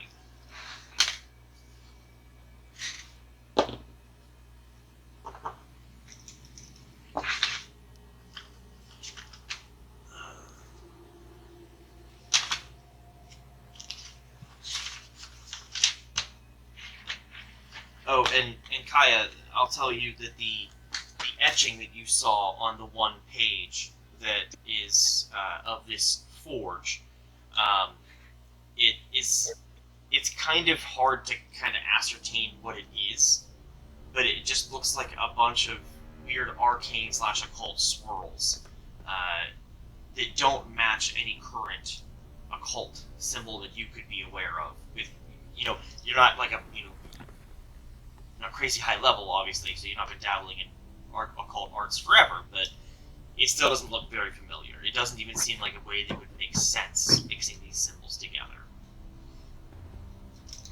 Alright, I got 6 HP back, so I'm up to 11. I'm a bit better. Perfect.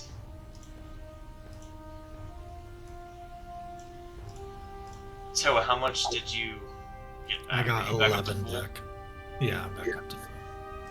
Okay. If I look over and I see Toa doing first aid on himself, I'll go over to Orion and do first aid as well. Okay.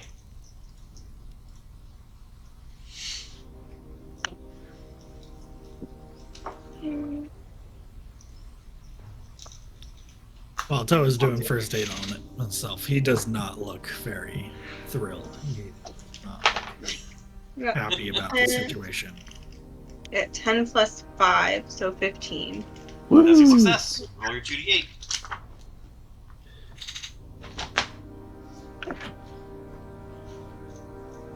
Alright, I got a 3 and a 4, so 7. Hey, that's better than nothing. A little over halfway there, Ryan. Yep. If anything, I think I'm good enough to take on those guys now. I'm gonna check out that one guy we knocked unconscious. That was the one giving orders, and see if he has a key. Okay. Yeah. Very easy to do. I'm not gonna make you roll anything for that. You take a glance over his body, and you actually do find a key. It seems that in their haste to leave, they didn't think about that possibility. You also end up finding a pouch that has 4 gold pieces in it. All right. I looked at anyone up for round 2. I got his keys. I just gotta tie these guys up. Yeah, Mhm. I think I'm good to go. I am gonna drink my health potion and say, "All right." All right. I tie up the guy, and I'll take the lead again, if anything. And, do we have to go by 2 by 2 again, Chris, or no? You do not. This should be good enough. It's pretty. The tunnel at this part is pretty wide. So you guys are all going together, correct? Everyone's leaving out of this door now. Yep. Okay. And I'm doing the spear technique again, where I'm just hitting hitting the floor with the spear. Okay, Question. perfect. How did you tie them up? Like what? Did you just like bind their arms together, or well, did you do to tie them up? I kind of. Suggestion. All right, Toa. What do you want to suggest to how I tie these people up? Normally, what we do with animals that we don't want going away after hunting is bounding their feet and their hands together in one punch. Hog tie, practically. Hog tie. Sorry, but I don't want these ones to get away. I can understand that. So I hog tie them. I also take the weapons away from them. Okay. How many Yeah. are left alive? Is it just one orc and one of the pirates? Yep. I think so. I killed the orc because it seemed like I didn't want to take the chance of him just getting to you guys.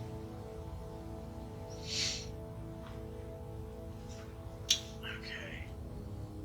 Alright, so you guys can easily go through the doorway, and one of the first things you're going to notice once you start getting through this doorway is it starts off normal looking, just like the tunnels you've been through so far, but as you start walking down, it starts to shift.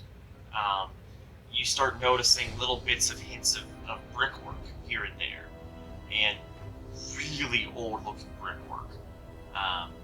Like in some parts there's nothing, some parts it has some. It's I wouldn't even call it brickwork. It's actually more like old primitive stone. It's not like in an organized way, but it's in a way that's it's providing stability, but it's not like the pretty even standards of today. It's more like that old-fashioned thing of, if you guys have ever seen really ancient monuments, it's let's find a stone that fits here, and then one that fits here, and then one that fits here. Oh, there's a gap here. Find a stone that fits that specific gap. And it's the pressure of all the stones interlocking together that keeps them together. And it looks like time has just leveled them and covered them with dirt. So you're finding true underground ruins at this point. And it starts to get more and more filled with this stuff as you guys start walking on. Even the floor itself changes. The dirt shifts to this very compacted mud, as opposed to like loose dirt. But where you guys were before, you had hints of mud because of the seawater. You can tell there's no seawater in this area, but it's still damp mud. You don't smell the sea anymore once you get so far down. Eventually, you start to see a little bit of light ahead of you. And the tunnel itself has mostly stayed pretty straight from that point. A few bends here and there, but never really like a crazy turn. It's been more of a straight shot. And eventually, like I said, you start to see a little bit of light popping out from the tunnel ahead. And you can hear some noises, and it sounds like, if you've ever been in a mine and you hear something with a pickaxe hitting, it sounds like that.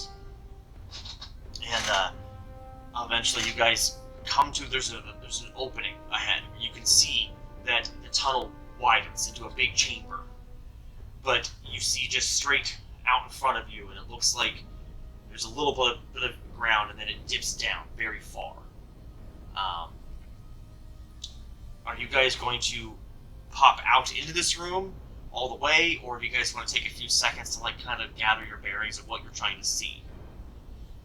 Gather my bearings. Perfect. So lay back. You can stop it like right at the edge of this opening, this big gigantic cavern room, and take a look around. And what you see in front of you is the ground, I guess the floor, continues on, but it very sharply curves into a spiraling walkway that descends downward around the outside of the wall of this inner chamber.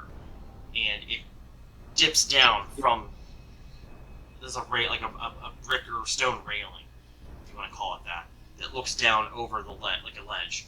And then every couple of feet, maybe 10 or so, maybe a little more feet than that, maybe 15 feet on the way down this spiral is a pillar that is providing stability that's connected to the roof way far above. And from down below, you see a little bit of light. There are bits of sconce here and there, like there are sconces here and there. Some of the pillars have sconces on them, so they provide light on the walkway down, like the corner, not corner, but curving walkway. And then you can see light from down below. But it's not just firelight, it's not sconces you're seeing down there. You're seeing a different type of glow. You're seeing this aquamarine glow, pulsing glow every few seconds. And it coincides with when you guys hear that pickaxe hit. Every time you hear that, you see that glow brighten for a second and then dim back down again. If anyone wants to hazard a look over and down into this little, I guess you call it a pit, but not really a pit, but down to the bottom of the chamber, you can try that. If you want to try not to be seen, you'd try to do some stealth.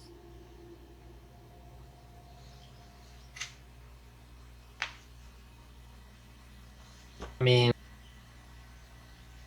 I'll try. Okay, go ahead and make a stealth roll. The perception's not hard to beat here, but there's a chance of being seen. 19. Yeah, absolutely. You're not going to be seen. So as you dip over the edge and look down in, what you see at the bottom is the whole thing curves one rotation around the outside, on the wall, and then stops right below where you guys have come out.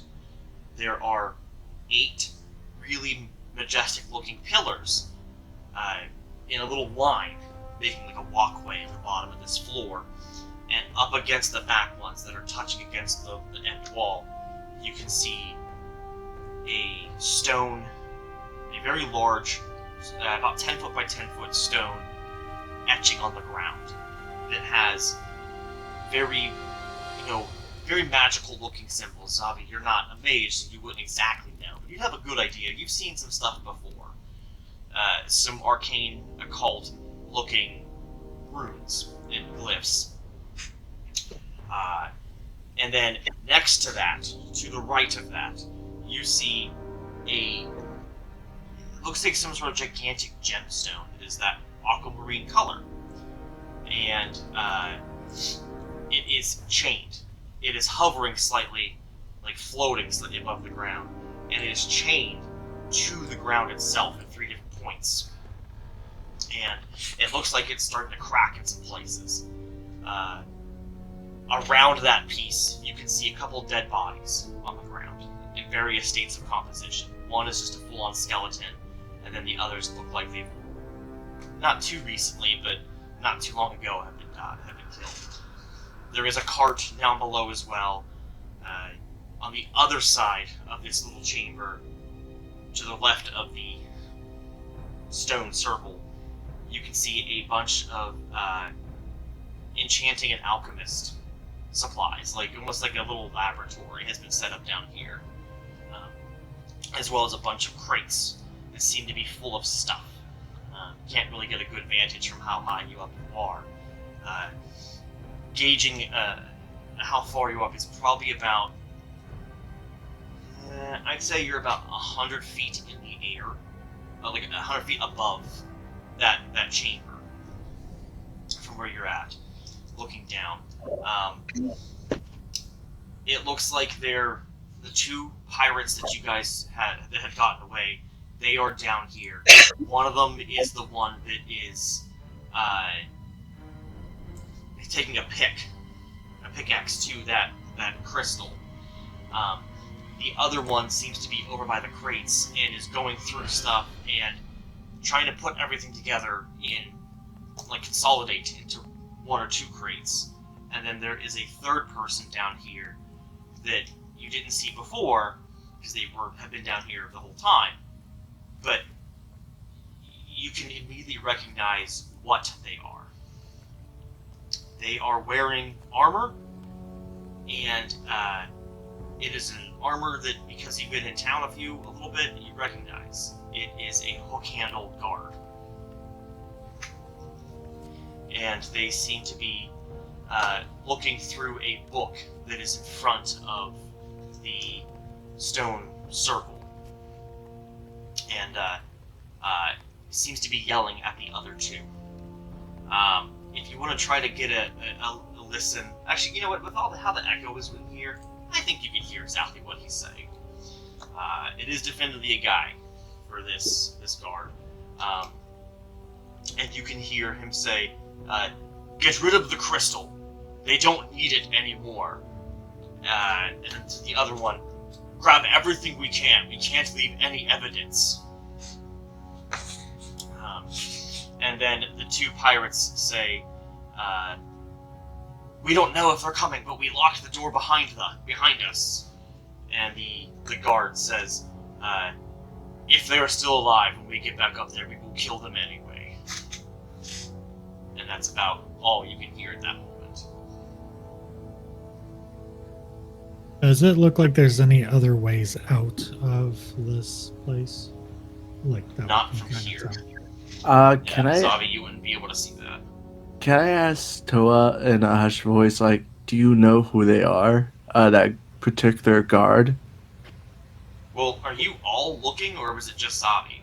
Oh, I assume from the echo and everything else, Zavi's telling what's happening us, or what's happening down there. I would have come after hearing the thing. Kind of filled you guys in. Yeah, just make sure that if it is something like that, like, if it's, make sure we all say it above the table. Like, if we're saying something we're not. Because Gotcha. that way I know what's going on. So are you telling them kind of what's going on as it's happening, or listening to them come back and reporting? I'm gonna come back, so that way there's no chance of, possible echo going down there and letting them. That makes sense to me. Alright, so he fills you guys in on what has been transpiring. Okay. So it seems like the one who is gathering supplies seems somewhat important. As much as I would like the crystal to be still intact, I think evidence is probably priority one.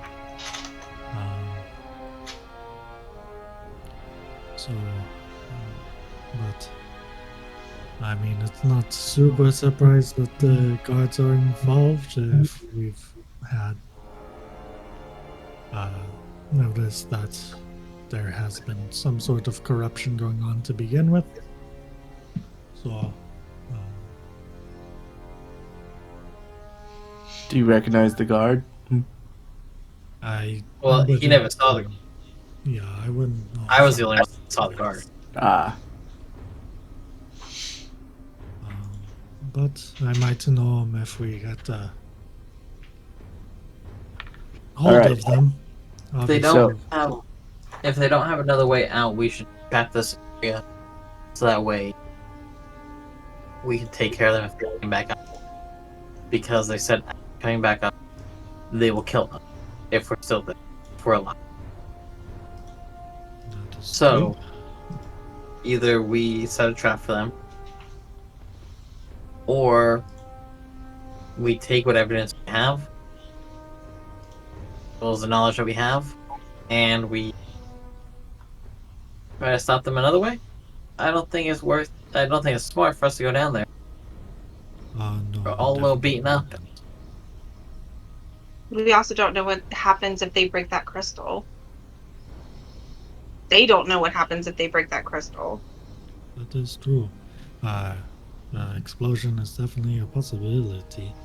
They're Which gonna is try and wh- break it. And Which I don't is want to be wh- around. Which is why I think if we had to make a move, now would be the time. Unless we want to go after the one guy that's getting the evidence that's across from there. Because how far down are they? 100 Is it- feet. Right? Yeah, they're 100 feet from you guys. It's a Are 100-foot all drop. of are Oh. all of them in that drop area, or is one of in a All different? three are down in the bottom. Okay. The ramp that goes down around, that descends, but once it gets to that bottom area, that's all flat. So we have the higher ground, technically. But we also do not have an element of surprise if we try and go down there. They're gonna know, and they're gonna be attack us right away. And if they have that thing go off, we're caught right in it.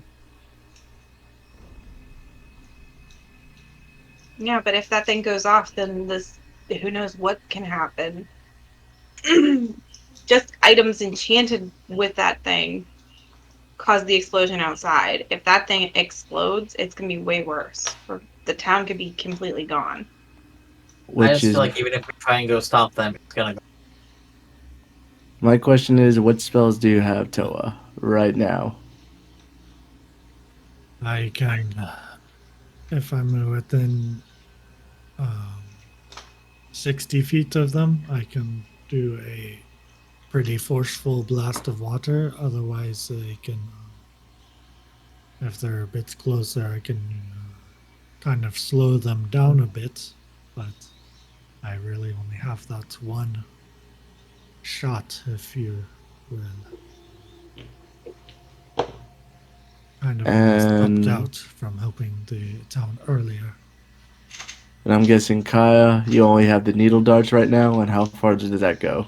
Oh, I have 60 feet for needle darts. I have 60 feet for daze, which is non-lethal. And then if I get closer, I have haunting him, which can deafen them. So like, I've got, and yeah, I've got cantrips that do damage from decent distance. And I got my javelins and my crossbow. What about you, Zavi? I have a single dart. Or, not dart. Dagger. So I got nothing. I can give you my crossbow, and then I'll just throw my javelins.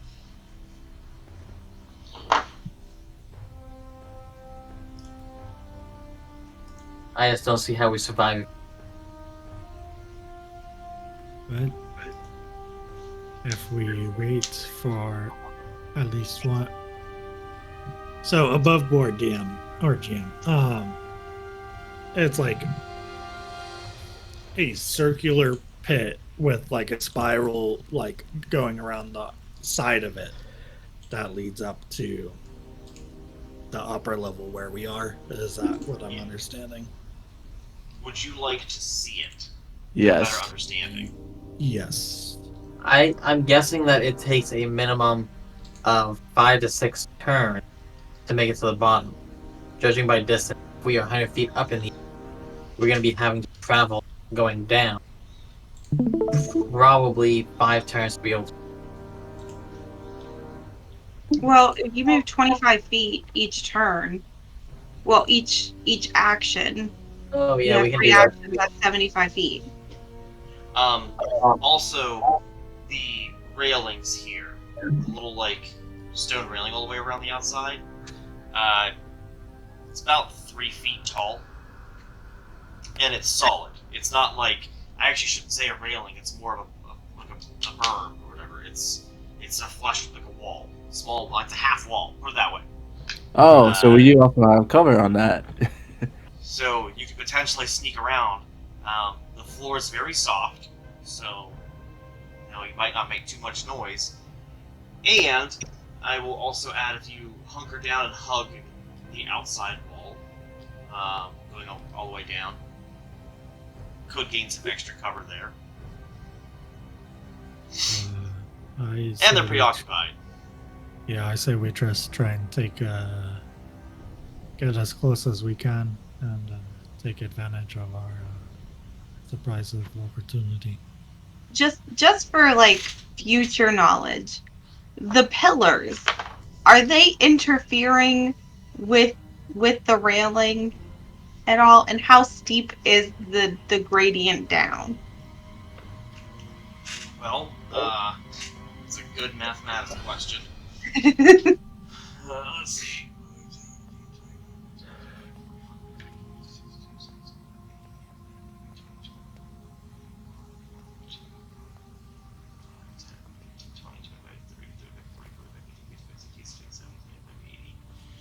So 180 feet to get down, and it's a 100-foot drop.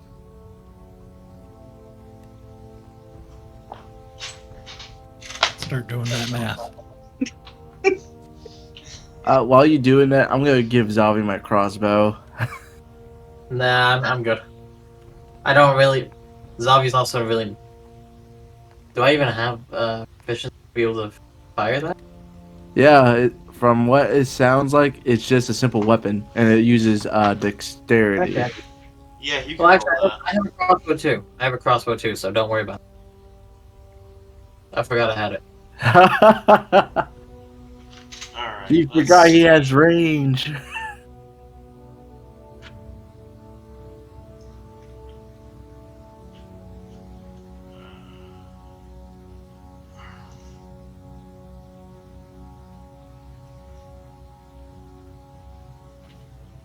You can do that math and get back to me later. It's not important right now. It might be. I mean, no. I'm not going to do the thing I want to do with it right now. Most important question. Are the pillars, like, interfering with a direct path down the railing? That's the most important question. No. Okay. So theoretically, you could slide down the stone railing. Okay. That was for future. If this is successful. You I'm come also back. going to say, just guessing if this is constructed the way that he was made. It's probably not a smooth surface. So sliding probably doesn't work, just to give you a heads up. I've tried those kind of railings in real life. It doesn't work. You could just take some mud and clay and pat it down like a mortar and make it flat. I'm just saying, I see boxes. I'm gonna take a lid and just use it like a sled There you and go. touch the chest. But that's for if we're successful. And I'm not too hurt.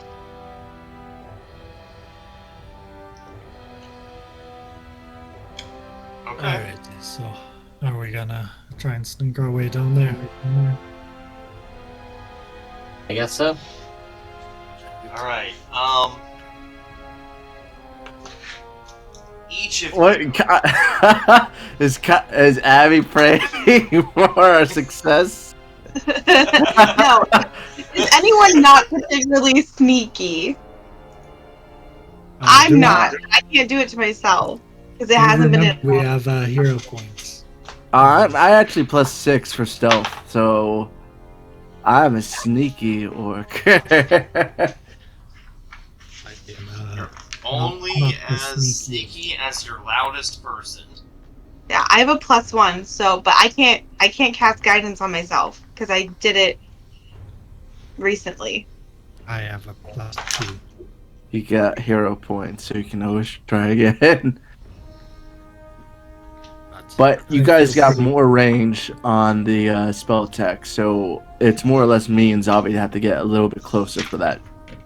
I feel pretty confident with my rolls, so I'm pretty good. I got my crossbow and my javelins. Okay. Alright. You're just wearing padded.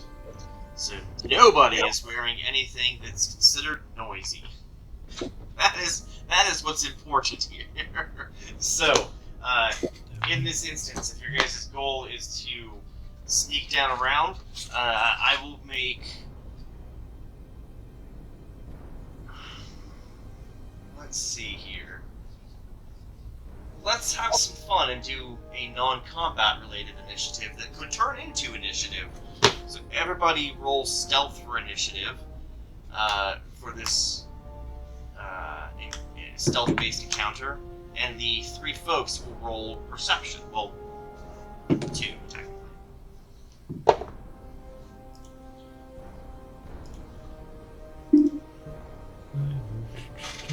where we go. I got dirty 20. Okay, hold on. I'll get them all together in a second.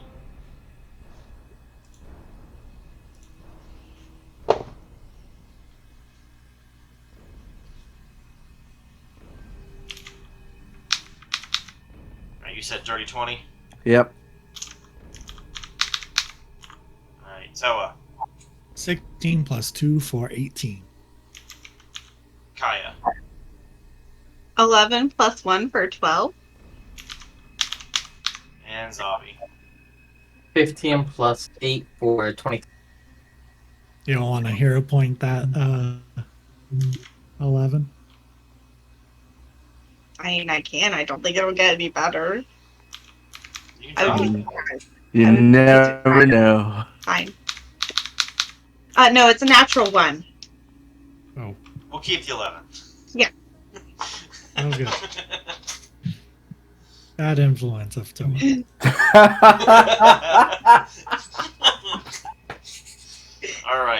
So, we will have this go in order of you guys making your way down and them continuing to do what they're doing.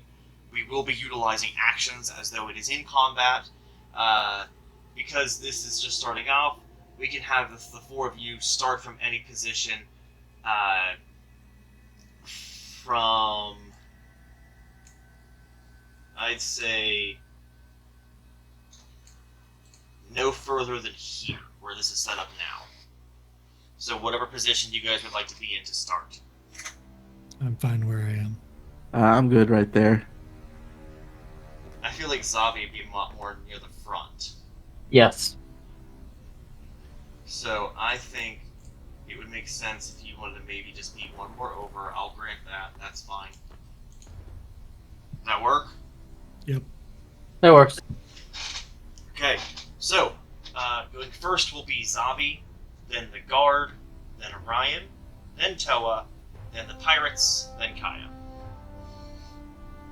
You can use all three actions to move if you so should wish, but you can do any other action in the moment of this as well. Zavi, what would you like to do for your turn? Let's see here. For my turn,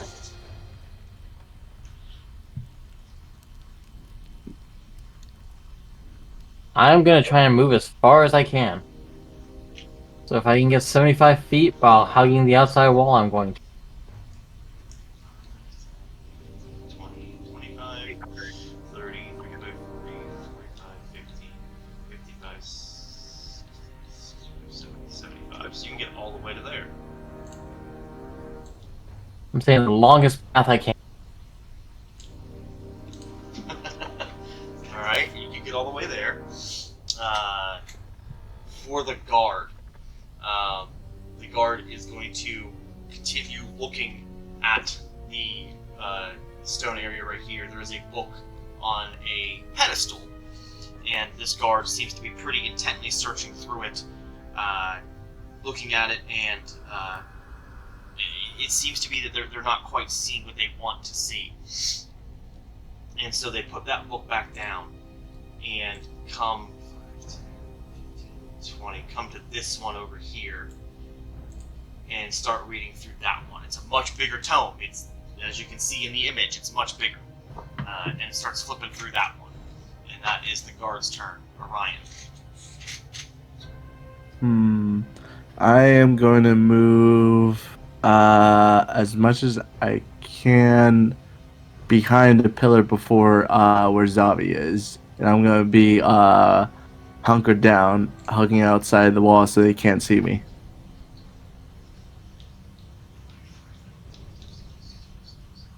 Okay, so you can get 2 away. And I'm going to duck so they don't see me, for there's no Yeah. chance. Alright. And then Toa, is your goal the same? Just keep moving? Yeah, but I have a quick question. And Sure. Completely feel free to disregard it if you don't feel like this would work. So I have this focus spell called Hand of the Apprentice. Pretty much the thing is to levitate and propel your weapon. So mainly it's used for weapons. As a wizard, could I consider a book a weapon? You could. Question: Did you use your focus spell Oh, yes, I did. during?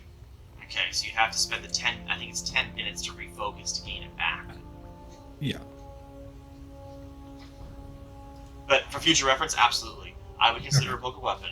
You could do some pretty good damage by hitting someone in the head with a book. Yeah. Good to know for future reference. But yeah, so I'll just move 75 feet. Okay.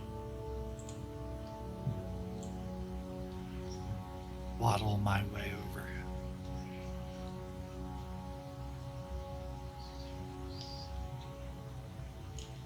Okay. Now, this round, your guys' stealth score from your initial initiative is what's driving your ability to hide. Next round, just so you guys are aware, you're going to have to use actions to hide. Okay. Bless you. Except for Kaya, because Kaya's short enough that she doesn't need to hide. Okay, let me see something here. Where is it?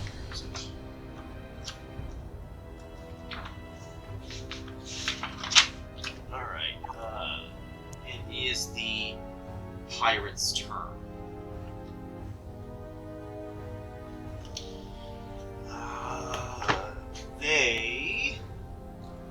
This one is going to step further and try to continue hacking at this thing. And you can kind of get the sense now that maybe he wasn't exactly hitting that itself, but more hitting at the chains where they connect to try to break the chains. So he's gonna make the strike on it. It does hit it, but it hits wrong, and it actually hits the thing itself. So from your guys' point, you guys are right above it. This is loud. You hear a different sounding hit, so it definitely was trying to hit where there was some sort of anchor going on. You guys couldn't be able to tell how it was connected to the chains. You could just tell it was connected by some way.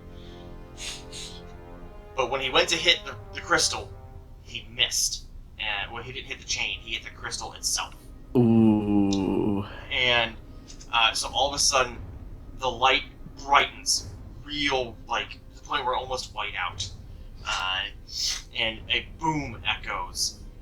Followed by what sounds like a lightning strike. And you hear a "ah!" And then smell burning and burnt hair. Yes, he got hit with electricity. He might be dead. And you hear, "What the hell?" And the other pirate will turn and can't get a good vantage of what happened because the one pillar is in the way. So he's going to use 2 actions to run over. And the other pirate had been blasted far. And you hear, "Holy shit! I think he might be dead." Woo! Oh, Above table, woo! Just general stupidity. Don't grab your laurels yet, because you hear, never mind. He is hurt really bad, but he's alive. And then across the room you hear the guard, "Get back to work." And that's all the actions they can take. Kaya, it is your turn. Okay. So you said the railing is solid, right? Solid stone? Yep. Okay. And it's 3 feet tall? Yep. Okay, so I'm just gonna hug the railing, because I'm 3 feet tall, and they're not gonna be able to see me. Alright, so you want to be a little bit closer. Yeah. So, Now move my full movement.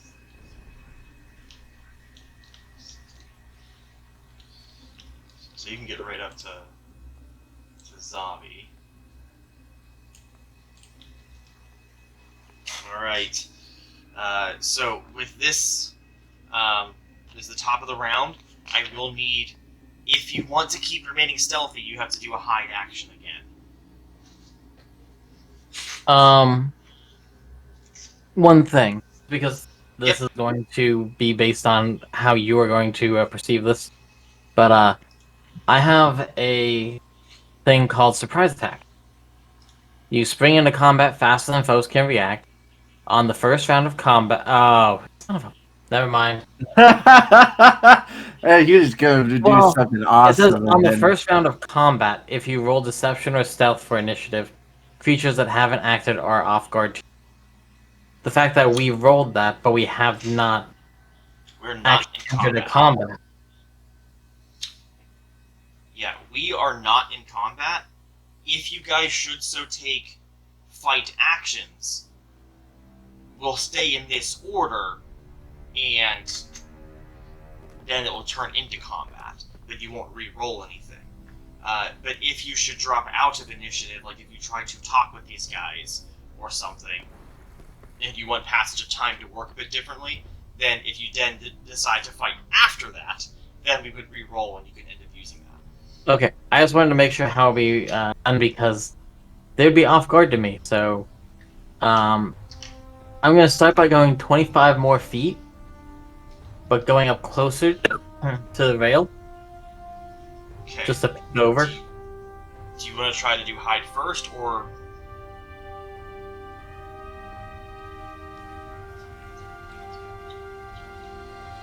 Let's see. I think you could get all the way here. But you can see over the wall from that. I should have had it be a little bit closer to the edges and everything, but this works. That's fine. Well, I'm more trying to get down closer and just gonna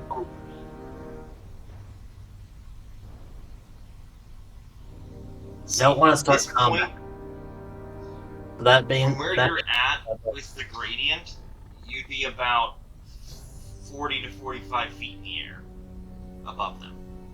which means I could probably hit him with my crossbow.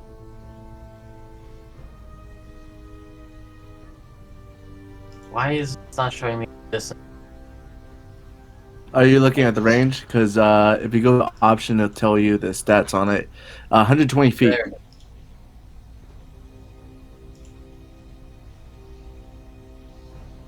You know what? I'm not even going to move in the first place. If you want to just put me back to where I was, I'm just going to aim down at the two others, not the one who is by the book. And unless somebody says something, I'm going to open fire on both of them. You want to target the guy who didn't get shocked first, or the guy that did get shocked? The guy who did get shocked. Okay. So yeah, as Zabi says, he's gonna go for the fire. Either any one of you guys can see he's about to do it. So as long as you have no objections, that goes through. Nope. And I don't think this can be non-lethal. I could try. Yeah. I'm gonna yeah, aim- it's gonna- Outranged. yeah, range weapons. Yeah, it has to go for the lethality.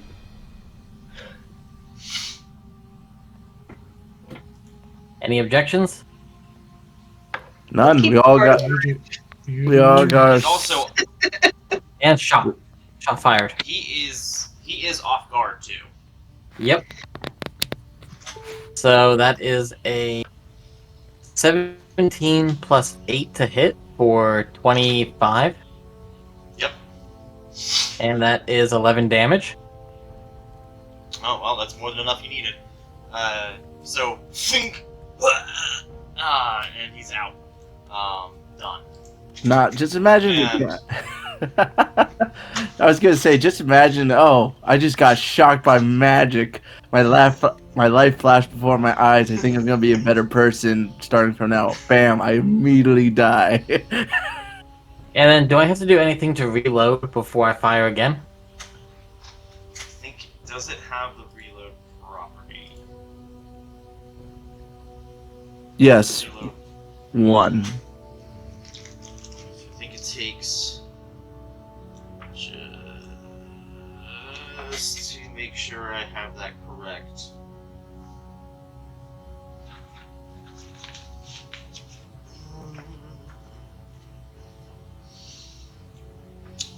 have not dealt with this yet. I don't know why, but I- I should have. I usually So- play. I play as a ranger in another game, and I know all about that crossbow, but it's a different game. It's rule set. So, with reload 1, you have to use interact object or interact action to reload it. Gotcha. So then, yeah, It has- I'm going to do that to reload, Okay. and I'm going to fire at the other guy, All right. which is an 18 plus 4 Yeah, for that's 22. And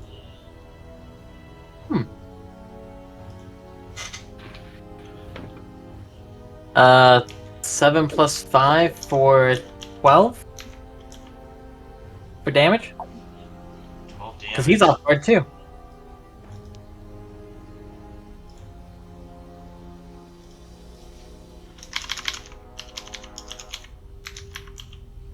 All right. Yeah, that's almost half his HP.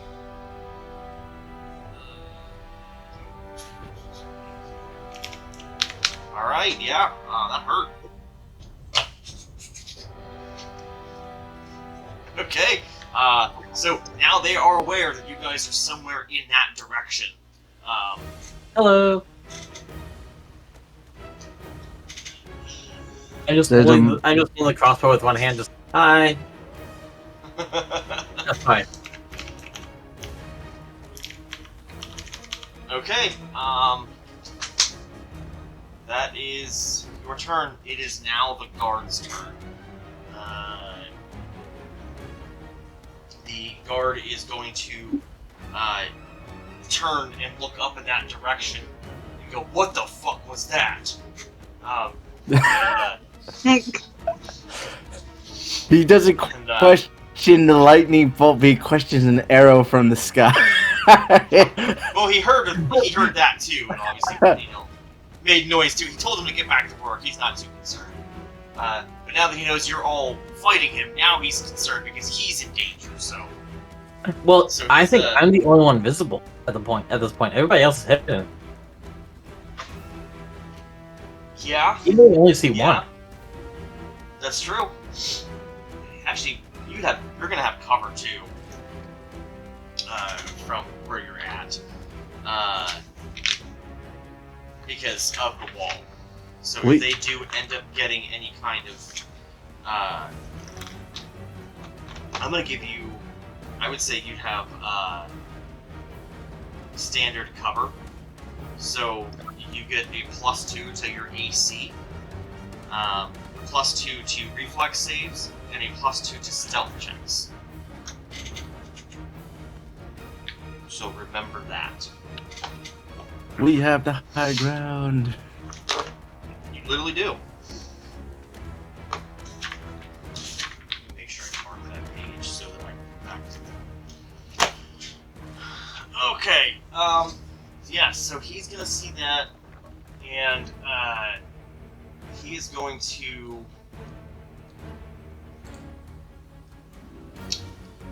It's gonna sound weird, but, he's gonna use his actions to run over here, grab something that was on the like, leaning against the pillar, and then run back over and hide behind this pillar. Not gonna do a formal hide, just get behind there for cover as well. And Zombie, you can see that he grabs a gigantic warhammer that I had been just- stowed there. I just mentioned, keep your distance. Let's see. All Dang. right. That hammer's Ryan. not gonna help him. Especially looking at how he has to go up against all the stairs, and then there's two mages that have just ranged attacks. He's screwed. Alright, so if I go...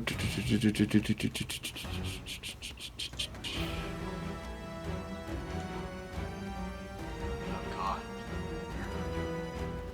Javelins don't have much range in this, although you do have a crossbow. Yeah, that's why I said I have a crossbow.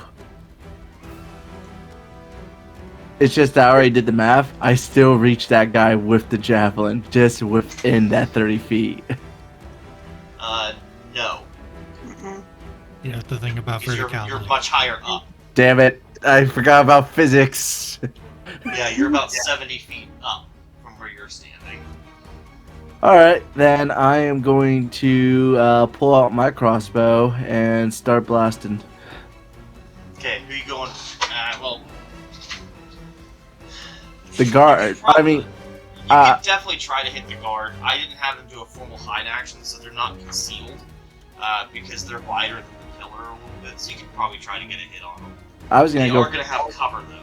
I was gonna shoot the pirate purely Yeah, go for because it. of vengeance. Yeah, absolutely.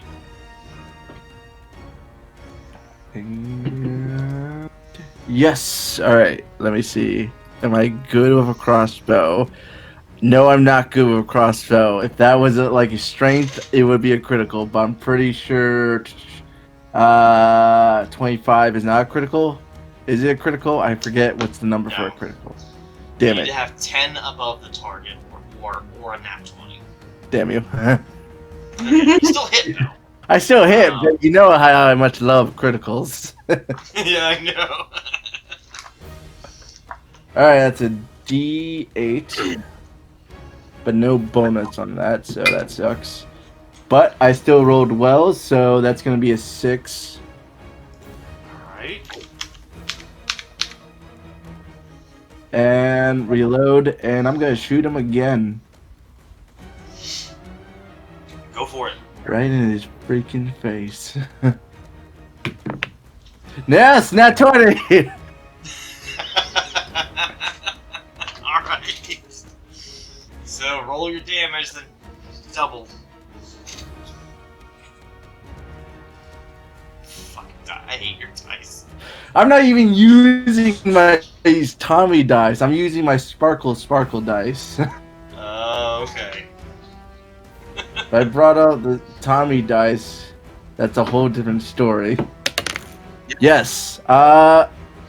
You said double my damage?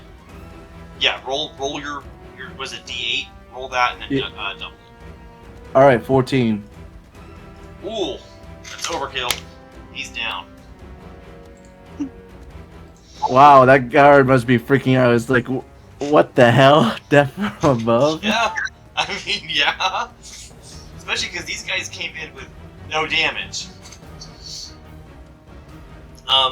You guys see evidence that someone had thrown up somewhere. I'll give you that much. When you guys are descending down, so the guy who had sickened, he threw up on the way.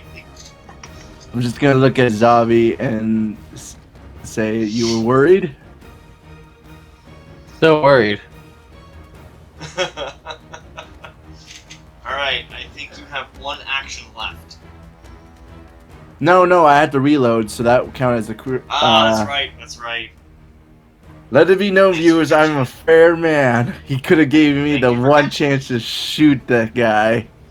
You could say that. Alright, Toa, here we go. Alright. I'm gonna still stay stealth. So I'm gonna roll my hiding. So yeah, go first. ahead and do another stealth. We're looking at a.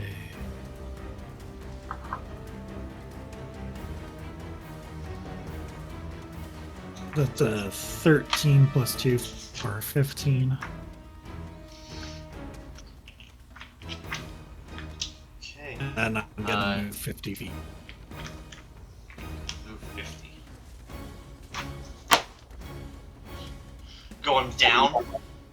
Yeah.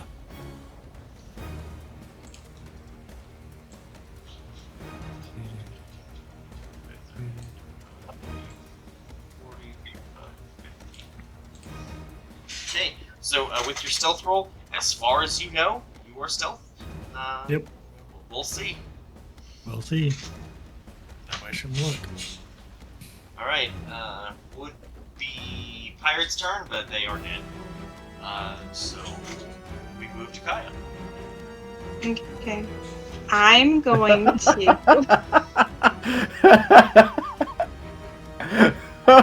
She's now that the threats are gone, she's like, what can I do? I'm gonna move. I'm gonna use 2 movements to get to that 3rd pillar from me.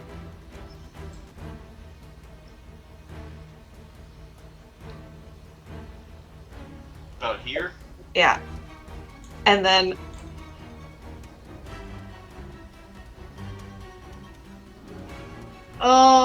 let's see. I kind of want to get a little close. So how far up am I? From here, probably about 40 feet up. 40, 45-ish. Okay. That's And close.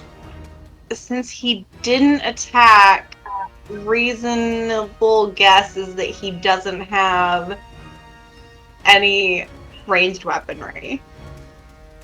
So here's what we'll say. We can say that you can barely see over the wall. Just barely enough. That way I'm not going to make you do an action to jump up and look. Okay. So you can see he's holding his hammer, but he does have a crossbow on his side. Okay.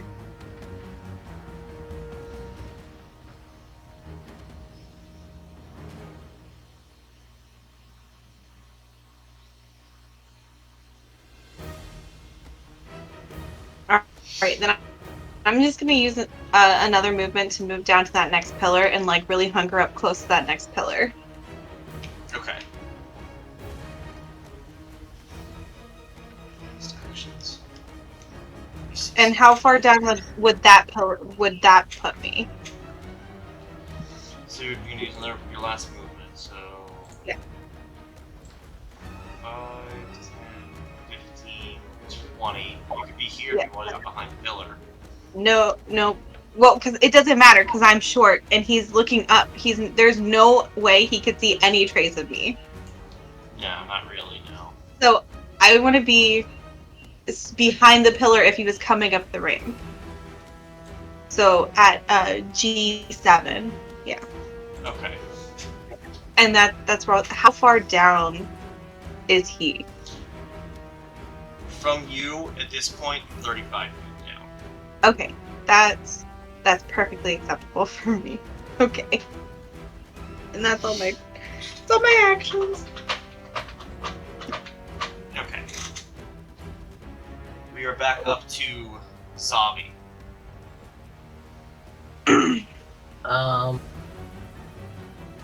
I'm guessing I cannot see him from here.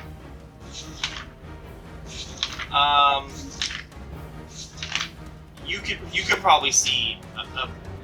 You know what? I'm gonna definitely say you could see he's a bit wider than the pillar, like from his armor. Like you can see, like arms poking out, so you know where he is. He just has cover. Do what I want to do. Do the smart.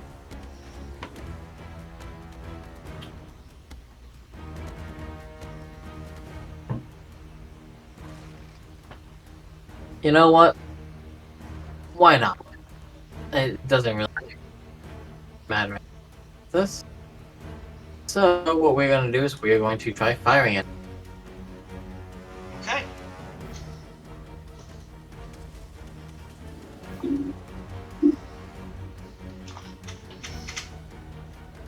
$19. That is unfortunately a miss. And I was wrong on the last one. I did a -4 instead of a -5, but I still would have hit it because it was 22 then. Does that not have agile for the crossbow? Yeah, that's right. It doesn't have agile, so the MAP is a little bit higher. I'm going to use interact object and I'm going to try firing one more time. Okay. Which is 18 plus 3 for 21. Unfortunately, that's a miss with his cover. Just barely. Oh, that's everything I got. Alright, Guard is gonna go. And he's gonna start looking around and try to gauge. He knows there's more than one of you. He does know that. But he doesn't quite have a grasp on where exactly you are. And because because he hid behind a pillar, he doesn't know, Zavi, if you've moved. And he's alone, so he's a little bit frazzled. He's going to run over to this table, and there's a few loose objects on it that seem to be glowing that you would have seen before. He's going to take one of them, look at it, and he'll interact, slam it on the ground, and you start to see this weird glowing, and he's going to throw it up towards you guys. And it's going to land almost directly between Zabi and Toa. I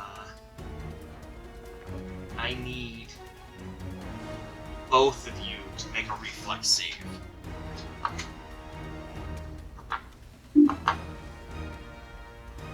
He's going with the Hail Mary trick.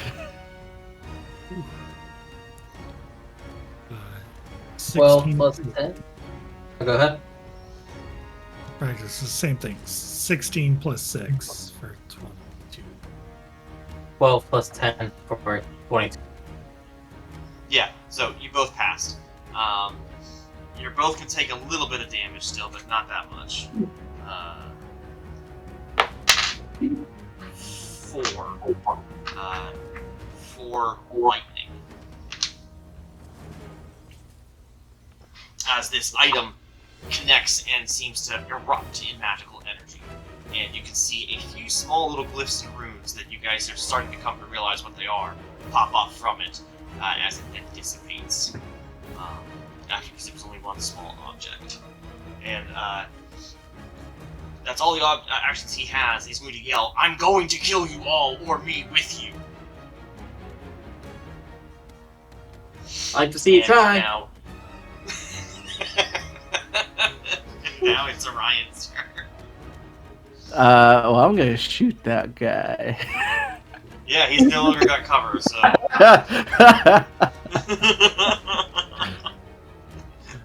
I'm gonna get you. You just hear him say, "I'm gonna get you," and one voice randomly from another part of the building goes, "No, you're not." Yes. So that is gonna be a 23 to hit. That's a hit. And that is gonna be a D8.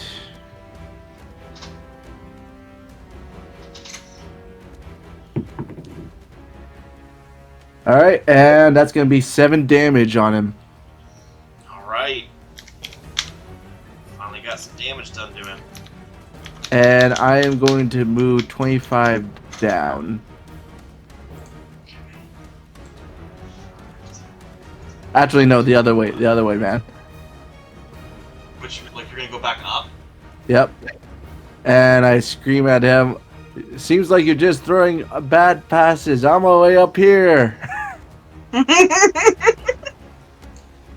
About there? Yep. And I then take the reload action. Okay. I want him to focus on me. Gotcha. Alright. It's seemingly worked. We are at Toa. Alright. I'm going to move to H6.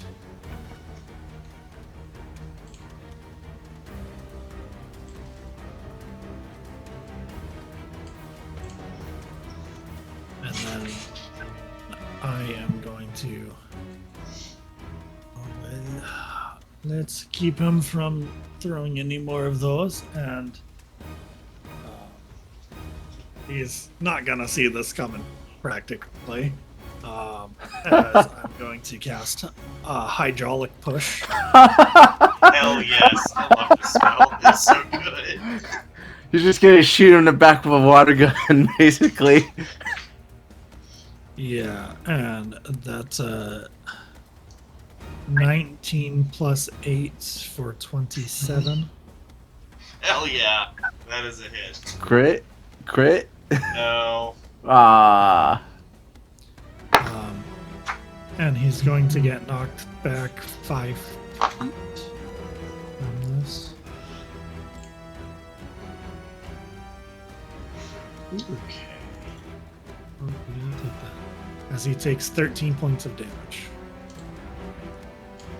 Let's push back to 5. So it's 13. Right. Ooh. He's getting about almost halfway. Okay, we are at Kaya. Okay. I pull my bag of marbles off of my side, and I dump them on the floor, in between the pillar and the wall, Okay. at like F8. And while I'm doing it, I'm coughing to cover up the sound of the marbles on the floor. Yeah, okay. I don't know, this might have to be a performance roll. You might have to be an action to try that. Alright, that's fine. I mean, it's an action to dump them out anyway. But I can do a performance roll with that, no problem. Yeah, just take the one action to dump and then try to cough over it. That's, because, like, speaking is a free action, so I think it can all be parted together as one action. Okay, I got a 16 plus 8, so 24. Okay, yeah. He does not turn and notice the sound of marbles. And then I'm gonna get on my tippy toes, and I'm gonna cast Needle Dart at him. Okay. And I will say that is, we'll give it, at the very bottom of where it evens out, we'll give that difficult terrain. Because they do roll down. Okay. Alright. I got 11 plus, 8, so 19. Unfortunately, not quite enough. Okay. Those are my actions. Yeah, this guy's wearing big, heavy armor. Okay, back up to Zabi. Do I have a clear shot now? Yeah. Why not? Hit a marble on the table. Say 12 plus 8 hit. 20 One. even? Yeah, that's a hit. 20 is his AC. Lucky.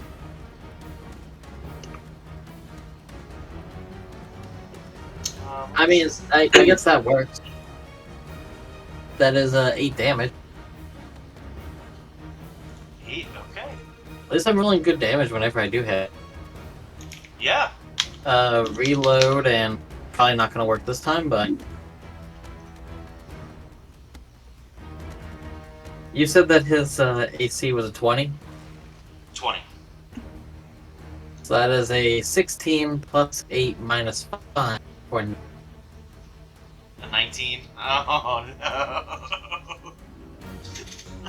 Okay, unfortunately that does miss.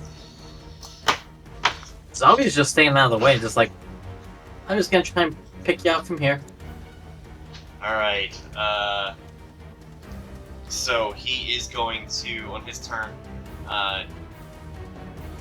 he's going to drop his maul and pull out his crossbow. And he can see you, Orion, because you're trying to draw attention. And that seems to be working. So he is going to fire at you.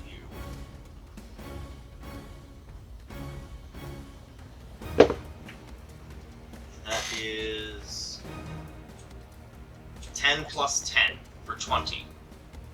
He just hits me by 1 over. That is 8 plus 3, 11 piercing. Alright.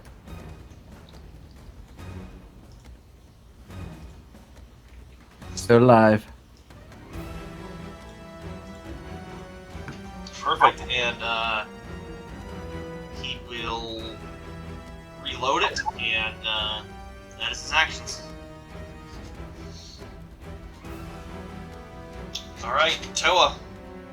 This guy looks like he's scrambling a bit, like he seems to be a bit nervous what's going on. So that's why he's kind of being dumb. Did I have a general idea of the radius of that marble that he threw, or like rock, whatever it was that he threw? Like, and part two of that is, do I see any more of those on the table?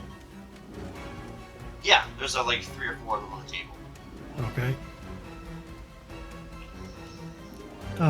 Yeah, they're like actual like little trinkets. Like one looks like a locket, one looks like a quill.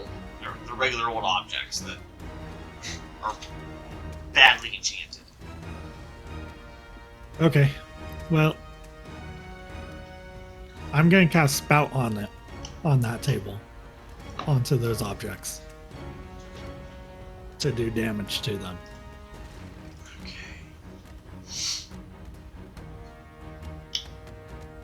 Okay. They have to do a reflex save. They can't do that. Objects can't do a saving throw, so it automatically hits. 7 points of damage. Yeah, all of them get hit, and all of them start glowing and like acting jittery and like shaking and vibrating slightly. Okay. And they are going to explode Yep. immediately. And there are 3 of them. Fun fact Do too, anything else? as a reminder, he is wet from hydraulic push.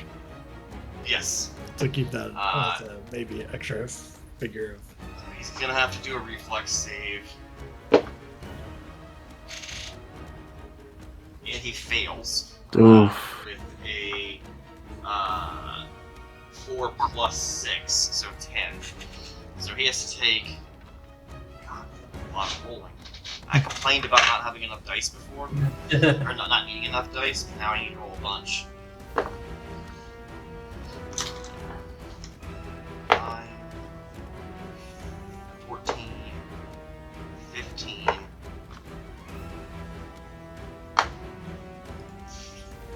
16 lightning damage. Oof. And he is going to get blown back a little bit from all 3 going off at once. It's not that far. 10 feet. And get knocked on the ground. Barely alive. Yeah. Barely.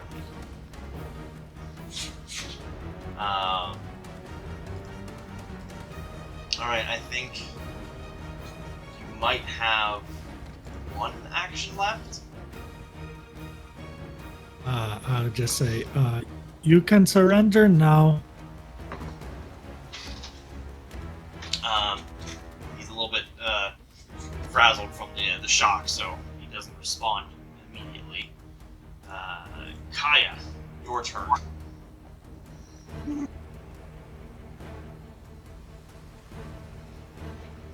Because he got pushed back, I can't reach him with my spells now.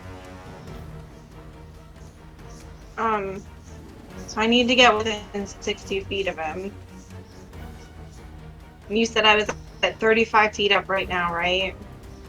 Correct. If I were to move 25 more feet and put me at F11, wait, no, yeah, F12, how far down from me is he? That's G12. So this is, you would be 15 feet up.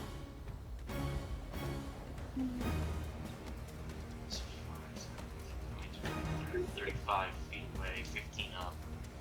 So, how far is your range? 60. You're within 60 feet. Okay, I'm gonna cast Daze on him. And it's a will saving throw.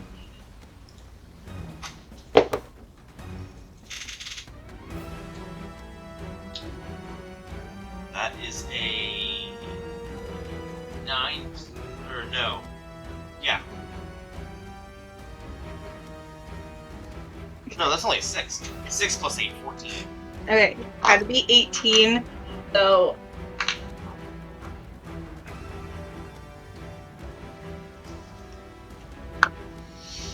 that is 5 damage, non-lethal.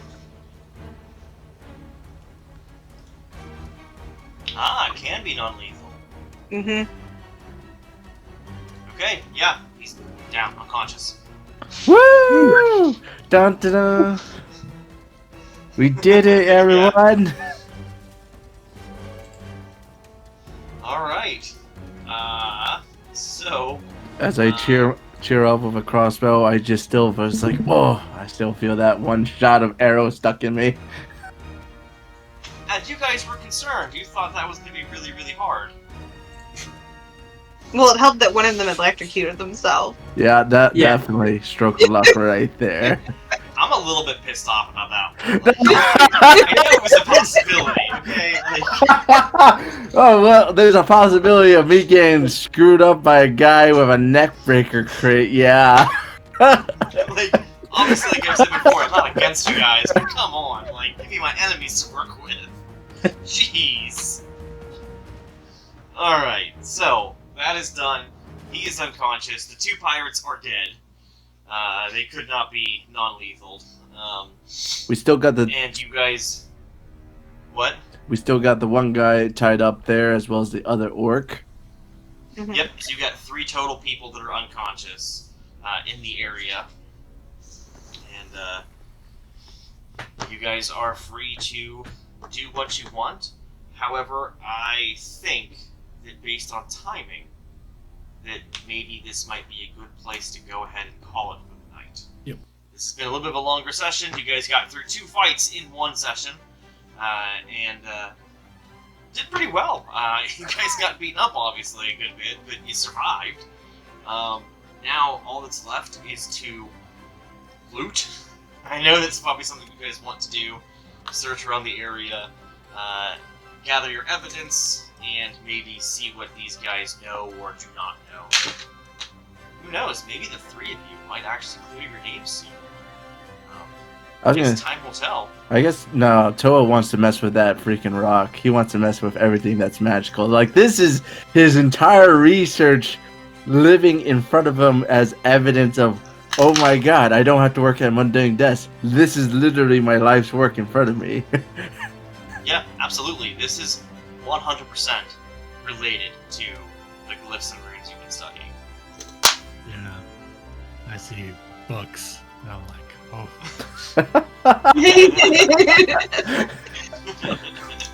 And he wanted to run away from this. Anything else you want? I'm like, yeah. No, he was like, I'm gonna make my way down there so I get first tips at those books. Alright. Well, this has been a very interesting and very cool session, and I can't wait to see how you guys react to what you find out, because I obviously know what you're going to find. Created it. But I'm curious to see how you guys think of it and what you do with that information. But as of right now, we're going to go ahead and close tonight. So, to all of you guys watching with us, thank you so much for staying with us. Thank you for bearing with us when we had a little bit of a gap in the middle of the session. And we hope to see you guys next time. And we hope you enjoyed this time. And with that said, don't forget to like, comment, and subscribe, and then ring the bell so you can get notified whenever we put new videos up. But, good night. We will see you next time. Take care, everybody. I'm still alive. Everyone is, except for some pirates.